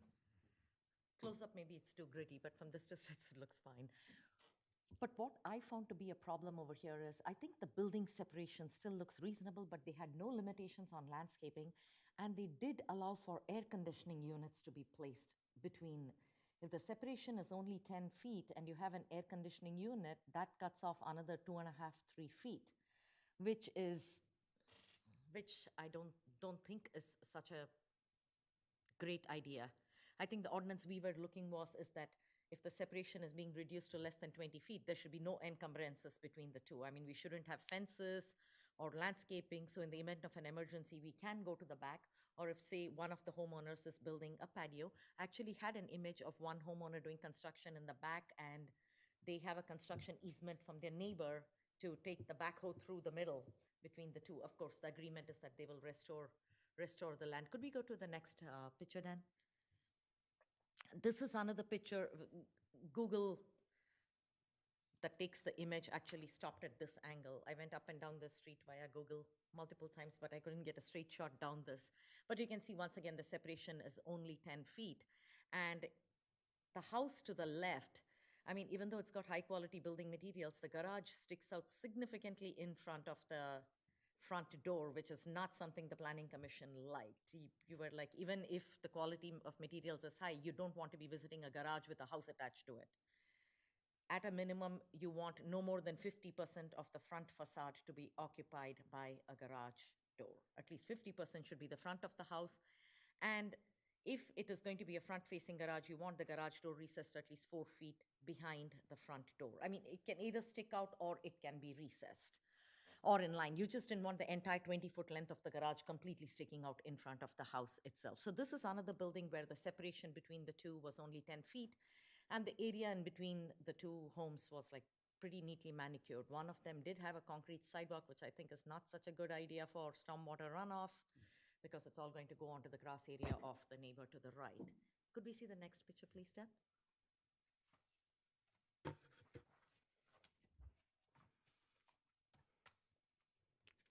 Active construction. Yes, that is a house where construction was going on. That house on the left had just been built, and the house on the right is currently being constructed. So looked like they were different builders doing the work, but they have an easement agreement to allow for equipment to get to the back to do the work and come. However, this is once again in Plymouth, but they didn't have any restrictions on landscaping. So say one neighbor is not putting in a patio right off the get-go once they build the house and they wait for 2 years, then I'm guessing all the landscaping has to be ripped out to get the backhoe. So I'm thinking the area between the two dwellings can have either, or the way we have written the ordinances, it can have no projections like fireplaces, floors. The 10 feet would be the absolute minimum wall to wall, and we can have it as grass, and we will have a drainage ditch in the middle of the two. I also took this photograph because I thought the garage door, an architecturally detailed garage door, it looks so much attractive. It, you know, rather than a conventional, it's got that barn door kind of, you know, windows with the handles. Even if it rolls up, just the handles gives the illusion that it's an opening style door. Next image, then. This was another home. The home to the right is actually an older home, much older home, and the home to the left was relatively newly constructed, and they have only 10 feet separation between them. But the older home, of course, has got a little picket fence in their backyard, which sort of creates a real bottleneck over there. And, you know, they have all those tree vegetation. So technically all of the green that you're seeing belongs to the new home. And that homeowner literally has 1 feet to walk to their backyard and will likely have to trespass if they go on the other side of the gate. So once again, the 10-foot distance is not such a bad thing if the architecture is up, as long as we make sure that between the buildings, we don't allow for suffocating amount of landscaping or other fences or other details. Next image, Dan. This was very interesting. This was in Pittsfield, yes. This was once again in Plymouth. Dan, does this go all the way up to the driveway in front? This was one of the homes where I thought the requirement for a rear yard garage, when we said you cannot have a front entry garage, they had to put the garage in the back, which meant the entire side yard got paved because that's the only way they can get a driveway in. So technically the lot literally lost all its yard space. I mean, they have a little carpet size, rug size lawn in front, and then the rest, all of it is concrete. So probably an unintended consequence of forcing that you must have a rear entry garage can be that you end up having a lot of concrete in the side yards. Then I had one more picture, I think, which this was taken in Pittsfield Charter Township. It is on a golf course where these are all single-family homes, and the separation distance between the buildings is 10 foot or less, and all of them are heavily landscaped between the buildings, which I did not think was a good idea at all, because there is literally, some of them were so overgrown with bushes between, there was no passage between the buildings. I mean, I don't know how you would get to the back. You would have to go through inside of the house to the back, or I guess neighbors really get along because you'd be trespassing on each other's lots to clean up your bushes. If you don't like your neighbor, that's it. Your bushes are staying forever. So there is an entire subdivision on the golf course. I forgot the name of the golf course that had all of the homes laid out. You can see in the image to the left. I mean, those are some huge bushes. It's not something that you can just walk past. You'll have to like weave your way in between. This next image was an unintended consequence of rear entry, not this one, Dan. If you could go to the image below it. Yes, the entire frontage, complete side yard is concrete. They did put in like a French drain kind of thing in the middle with like stones, which would like sort of percolate the water in between. Even though the garages are at the back, I'm not sure this is an attractive look at all. I mean, it is, I would rather have a front entry garage with an architecturally detailed garage door than have homes where there is non-existent side yard, there is tons of concrete, and you've possibly taken out most of the rear yard also at this point to put in those big buildings. So I just thought if we force on smaller lots that you have to have side entry garages, and if the lot is 50, 55, 60 foot, a side entry garage is not going to be feasible for the turn. They're going to end up putting the garage in the rear. If they put the garage in the rear, the only way to get to it is to pave the whole side yard, and we don't regulate impervious surface area on lots. So technically, everything can be driveway. They can pour concrete all over it, and it can be an unintended consequence of what we are requiring, and that's not the way we want to go. Can we go to the image above, Dan? Yes, this was another home, I thought, where the garage was built later on as an addition, but I think they did a fabulous job of sort of integrating it to the architecture of the older home. The garage is relatively newer, but they sort of matched the colors, created a breezeway attachment, and they lined up the garage along with the front door. So even though it's a front entry garage, it does not really look, it doesn't look imposing. One more image, Dan. Once again, where this is brand new construction, front entry garages are not allowed. So they put it in the rear and they're done. Their whole side yard, they literally have poured concrete till their side lot line. So I guess snow, the neighbor is going to be nice enough to take all the snow when you shovel your driveway, or you're going to dump it on the street. One of the two. So we bought these pictures before you, so it's very easy to write ordinance regulations, but unless you can visualize it, you're like, maybe this is a bad idea or it's a good idea, and once it's built, we are like, oh, this is not what we wanted to see over there. So these images were just intended as Dan could distribute these to you if you would like to look at individual images, and just maybe we can mark them up 1, 2, 3, 4, and you can say absolutely dislike 4, 5, or like how 1, 2 looks, and we can fine-tune the ordinance to say if it's front entry garages, it's just fine, except the entire length of the garage cannot stick out in front of the building. No more than 1/3 of the depth of the garage shall project beyond the front door, and no more than 50% of the facade shall be occupied by the garage itself. Stuff like that will end up getting more creative designs, and we might even get beautiful architectural garage doors that don't look like cookie-cutter houses. So this is just further going down the discussion. I think we have discussed it at the last 2-3 meetings, so we want to keep the momentum going so it's fresh in your mind. And I might add, through the chair, this is a good opportunity to take a look at aesthetically and viewing the scale of these buildings to see if, at a very basic level, if the scale of two homes in closer proximity looks acceptable in terms of the aesthetic of our residential developments. But then additionally, as you saw, there are a lot of red flags we want to watch out for in terms of what can get in the way actually on the ground and in details with air conditioning units and appurtenances of the buildings and landscaping. But I guess one of the big benefits of the images that Vidya put together also is to let you have an opportunity to see if you're comfortable with the scale of those buildings close together as well. So I just would open it up to further discussion and further direction for staff to let us know if you'd like us to continue looking at that reduction in the separation between the buildings and continue with our edits to alternatives to the side entry garage minimum. Thank you so much. Any comments, questions from commissioners? I have a Through- question. Yeah, I'll wait. Through the chair, I would like to encourage you to continue looking at this to get us closer to what is being done in Canton Township, Ypsilanti Township, Lyon Township, Plymouth Township, Pittsfield Township, and the city of Novi. I do agree that too much cement is not very attractive, and that we will need some, I believe it's called like edits or some requirements. No projections. I believe we talked about no fences before because we do want to have the water to be able to drain and not drain into somebody's home.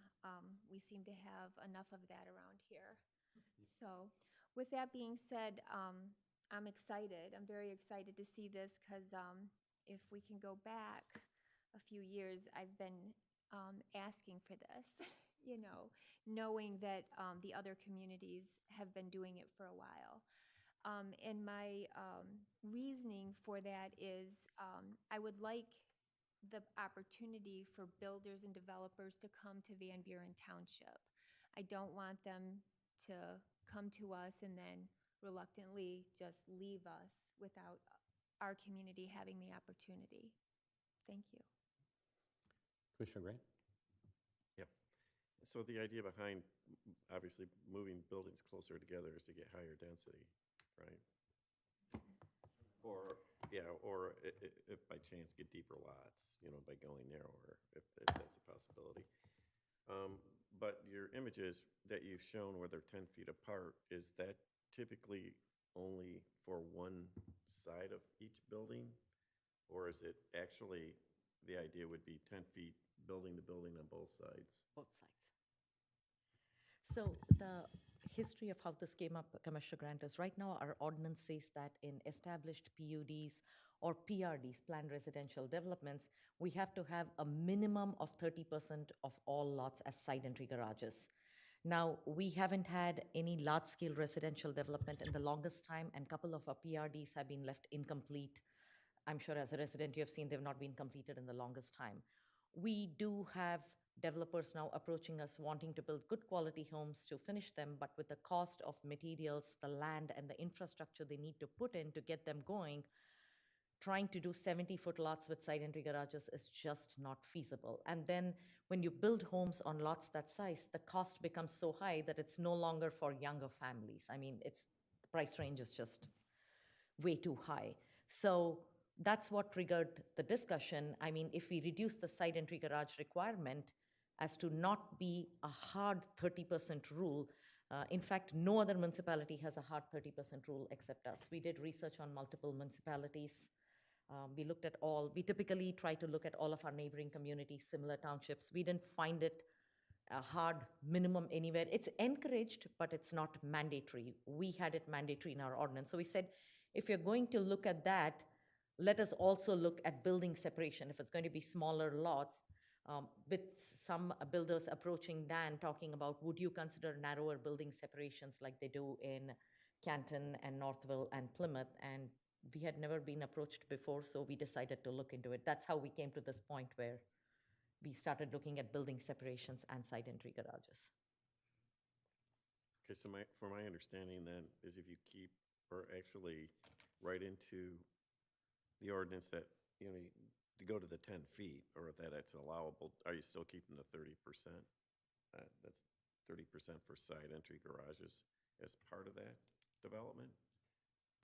Those would be two different sections of the ordinance that we're looking at updating, so they're not mutually exclusive.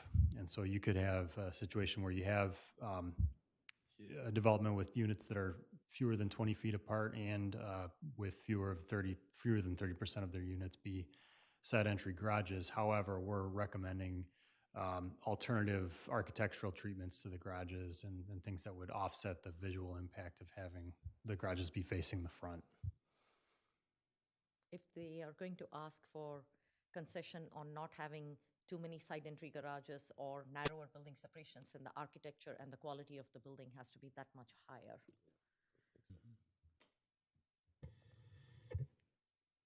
We are So- still constantly seeking feedback from all of you, so Yeah, so 10 feet apart for a whole street is a lot different than, the relief of open space. You're creating a wall, even though you're raising the level of architecture. I mean, you're actually hearkening back to, times when they were building those in the city in the 40s and 30s. Like Dearborn. Pardon? Like Dearborn, right? Well, in Detroit, you start to get into this, the more dense, it's higher density is what it is. So, I mean, that's a consideration. Yeah. When you think about changing that. And it has, that's a really good point. Commissioner Grant, at the last meeting, there was some commentary about being careful about opening the door to entire developments being 50 feet lots. Right. Maybe it's a certain percentage for that development rather than maybe it's one side for a certain percentage so that you're not always, you can vary that, open space in between residential units. Through the chair, I just had a comment. I mean, I wasn't here for that last discussion, but just looking at these pictures, it just looks super tight. And I'm wondering about these older communities that had these in place that are, I mean, they're kind of on a pattern of we've done this, so they've continued to do it, right? I mean, so we're looking at, you'd have this 10-foot space and then you'd have to have a drain and then we'd have restrictions on landscaping. So even these pictures are not something that we would even see, right? I mean, because the landscaping looks nice, Yep. right? So if we say 10 feet without landscaping, we're talking about a very barren sort of strip between each housing unit. And then I wondered too, you mentioned earlier about cost as being a consideration, more affordable housing. But I was just wondering too, I know before we had talked about like square footage that we have for some of these homes, requirements for square footage, and just wondered about the interplay with maybe allowing for smaller affordable homes, but not having to have this 10-foot, like, do you know what I'm saying? We're like crunching together these homes, but they're big homes, right? Allowing for smaller homes that are not 10 feet apart. That's a good comment. One of that ties into part of the discussion we had at one of our previous meetings where a lot of the floor plans that we see translate to, if you're going to have a unit that has a front-facing garage, it translates to a roughly 40-foot wide unit. That seems to be the narrowest that we tend to see. And that's where you get this issue where with certain lot configurations having, you have kind of a floor on how narrow you can make the building from the builder's perspectives. And then, of course, that runs up against the separation between the other units if you have narrower lots and more units that you can sell. So that's a good comment. But if you start seeing something like narrower than 40 feet, you're probably talking about a detached garage in the rear yard or a rear entry garage around the back. And then that goes back to the comment about maybe the driveway taking up that side of the home. or a Cherry Hill Village kind of setup where you have all these homes and all the garages are in the back through a common alley. It ends up as that kind of design, which will also tie into our schedule of regulations where depending upon the underlying zoning district, we have a minimum home size requirement. It's like in the ag district, it has to be at least 2,000 square feet, and in R1A, 2,000, something like that, so. Yeah, which is also an active conversation we've started this year. I know that we have to It all report back on ties- that. Yes. the- Yep. I'd like to make a comment. Commissioner Grant made a comment about the squishing the houses together, placing them more closely, is for increasing density. It is increasing the density locally on the smaller lots, but this is in the context of a PRD. And the PRD is designed so that it has a maximum density inside the parcel. It's got provisions for Minimum allowing space. local density to increase as long as the overall density stays the same. Essentially, it allows for making open space. You could smush the houses closer together, but what you end up with is a larger common area. So by putting these houses even closer together, I think another way of looking at it might be that it's not changing the open space requirement. It may even be increasing the size of the open space because the houses are now tighter. We call Or it they're cluster bigger. development. They're more clustered development. So I know that in just a normal platted subdivision, yeah, this would increase the density. There's no question about it. But in a PRD, it may not increase the entire overall density of the PRD by allowing them to be more clustered. Did I say it right? More clustered. So Dan and I were also got stuck in that discussion. We completely see the need to keep the area between the buildings unencumbered, but all the images we showed you, the landscaping actually looks pretty between the buildings. And now without the landscaping, maybe it's just going to be strips of grass in between. Is that really attractive? Not attractive. I think we all agree that what I've heard, that we don't find that to be real attractive. And I think it also says that in a single-family housing, a single-family detached residence, the residents are going to put landscaping in. They like the landscaping. It looks good. So maybe our direction of you can put them that close together, but you can't put landscaping and you can't put protrusions, maybe we could consider a way of changing that to say, on one side of the building, you can landscape and have protrusions, and on the other side, you have to keep it barrier-free to allow a path through, and your neighbor must also keep it barrier-free on that same side, so that then it is a house, landscaping a house, empty space, a house, landscaping a house. So that breaks up Commissioner's Grant, it's a wall.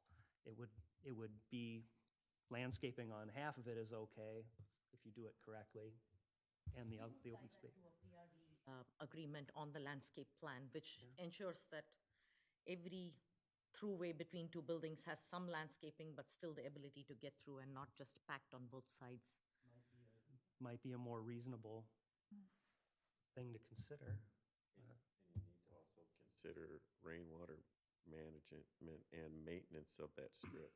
Oh, I would because think that over time, Yeah. whatever yard drain may be placed there for drainage, if you're not doing natural surface drainage, they're going to get clogged, or residents may bring in more fill. It happens. Yeah. And they do get clogged, and then you're rushing water to your neighbor, and that becomes an issue. So maybe some language should be considered relative to that too. And that's a great insight. Brand new Commissioner Grant, because that is something we started to touch on with the first round of edits. That's exactly one of the concerns Ms. Christian had from the experience in looking at Plymouth. The idea of having that narrow separation, but no standards or lax standards for stormwater management.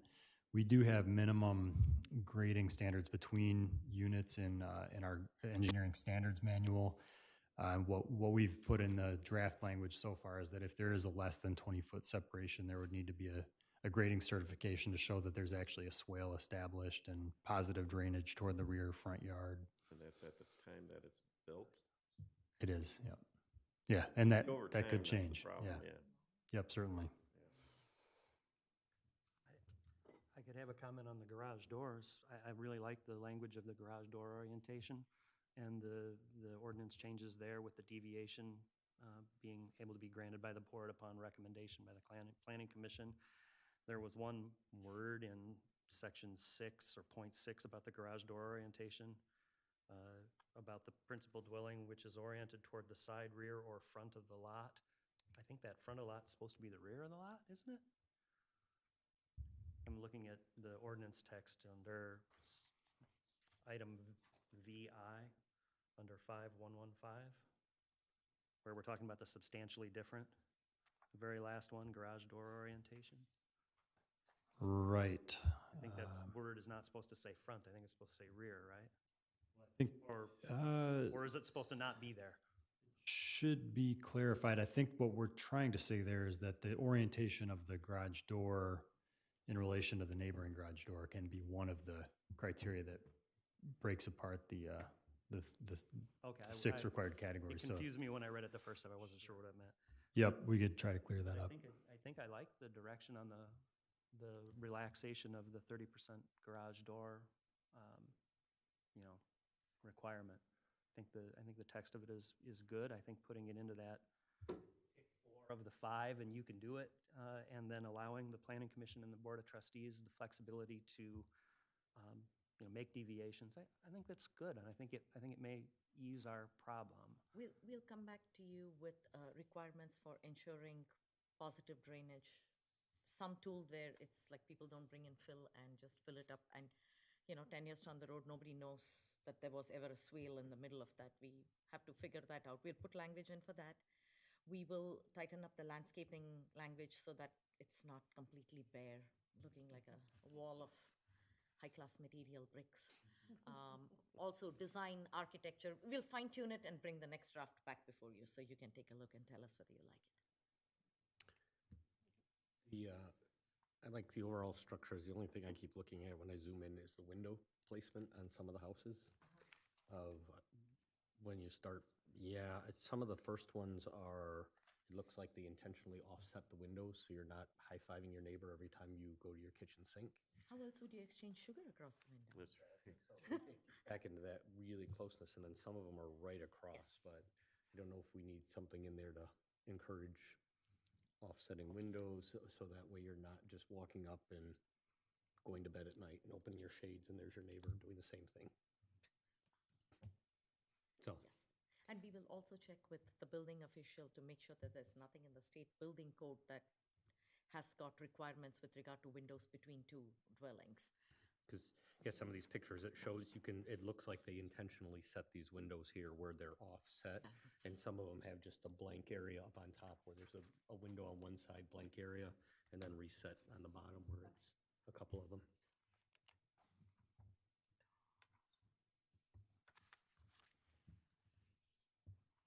Any other questions or comments?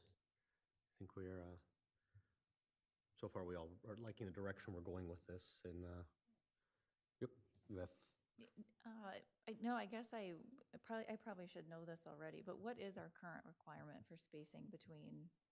20, It's 20, and so then this would allow for 10. 10, okay. The issue is it's a hard requirement in our planned residential development ordinance that regardless of the flexibility that's built into setbacks and other aspects of dimensions of lots, no matter what, the PRD ordinance is clear that all the detached single-family buildings have to be 20 feet apart. Technically, a PUD or a PRD allows for the planning commission to have the ability to flex any requirement in it. Our ordinance, however, has got this one phrase that says building separation shall not be deviated from. So it takes it out of any discussion point itself. And so that's what triggered us to look at other municipalities to see what do they do. I mean, are we the only ones requiring 20 because we were told we are the only ones, and it so happened that we were one of the only ones who were requiring 20 feet.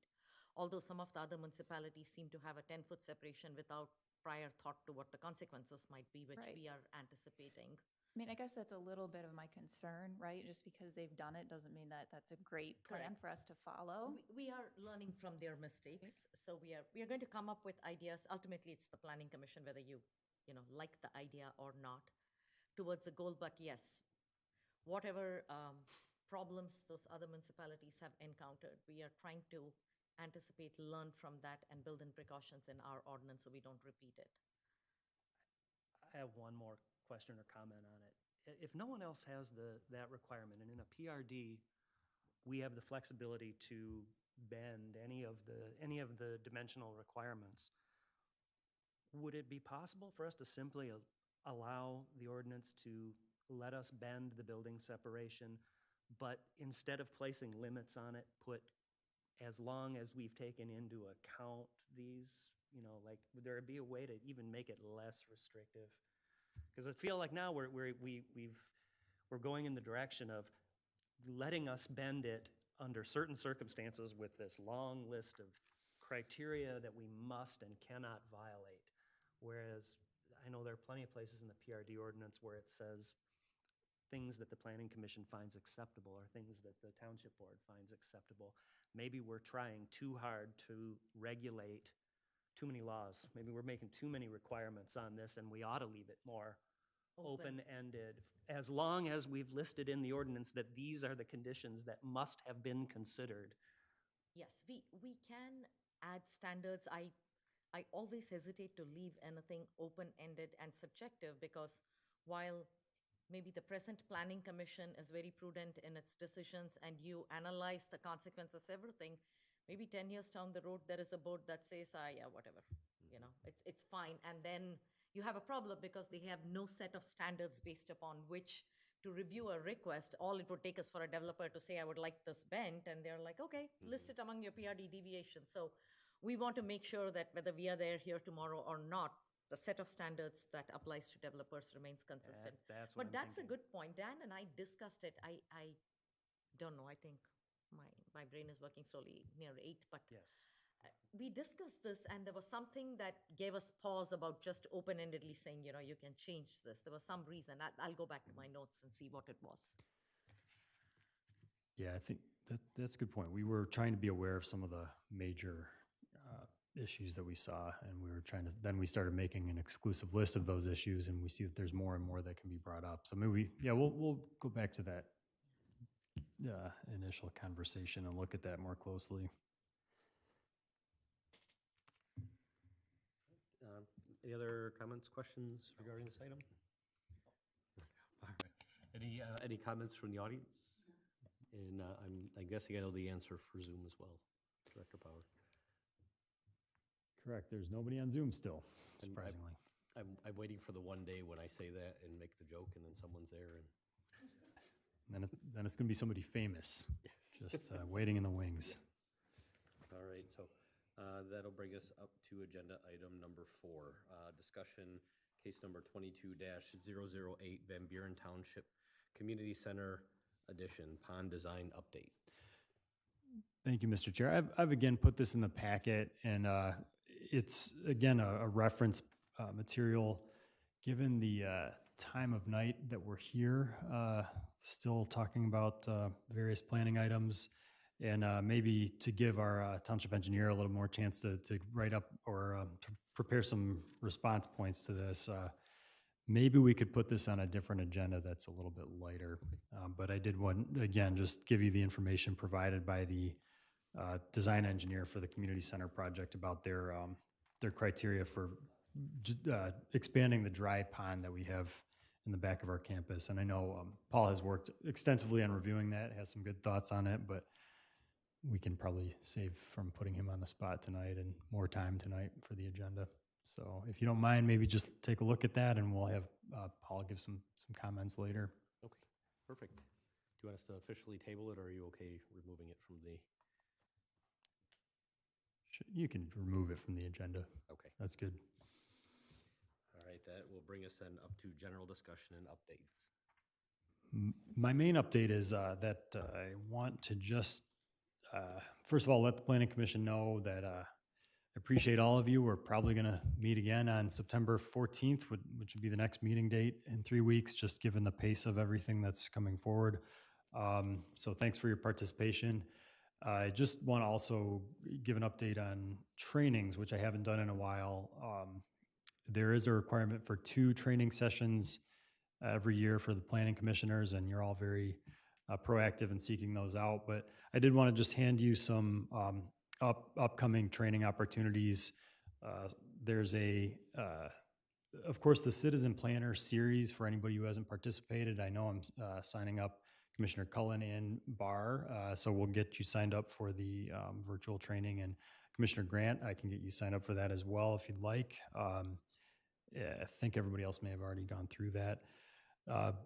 There's a webinar on just an annual land use case law and legislative update, which at these the Michigan Association of Planning conferences, they're always a well-attended discussion because it's kind of interesting to know what's happening in the courts with land use issues. So there's a webinar on September 21st regarding that. And then there's it kind of relates to what we talked about tonight, from exclusive to inclusive, the evolving single-family zone. Probably an interesting perspective on what some other communities are doing with mixed-use development. So that's actually on November 10th. So I'll hand these out. Let me know if you're interested in attending any of them, and we can get you signed up. So I'll pass those along, and that's all I had. So. All right, thank you so much, Director Power. Any other items for general discussion this evening? No? We have a motion to adjourn the meeting? Motion to adjourn the meeting, sir. Motion. Motion by Commissioner Jar, support by Commissioner Barr. Any comments, discussions? Seeing as we have none, all in favor to adjourn, say aye. Aye. Opposed? And we are adjourned for the evening. Great work. Thank you, everybody. Is that mine? Nope, it's passing down if you want the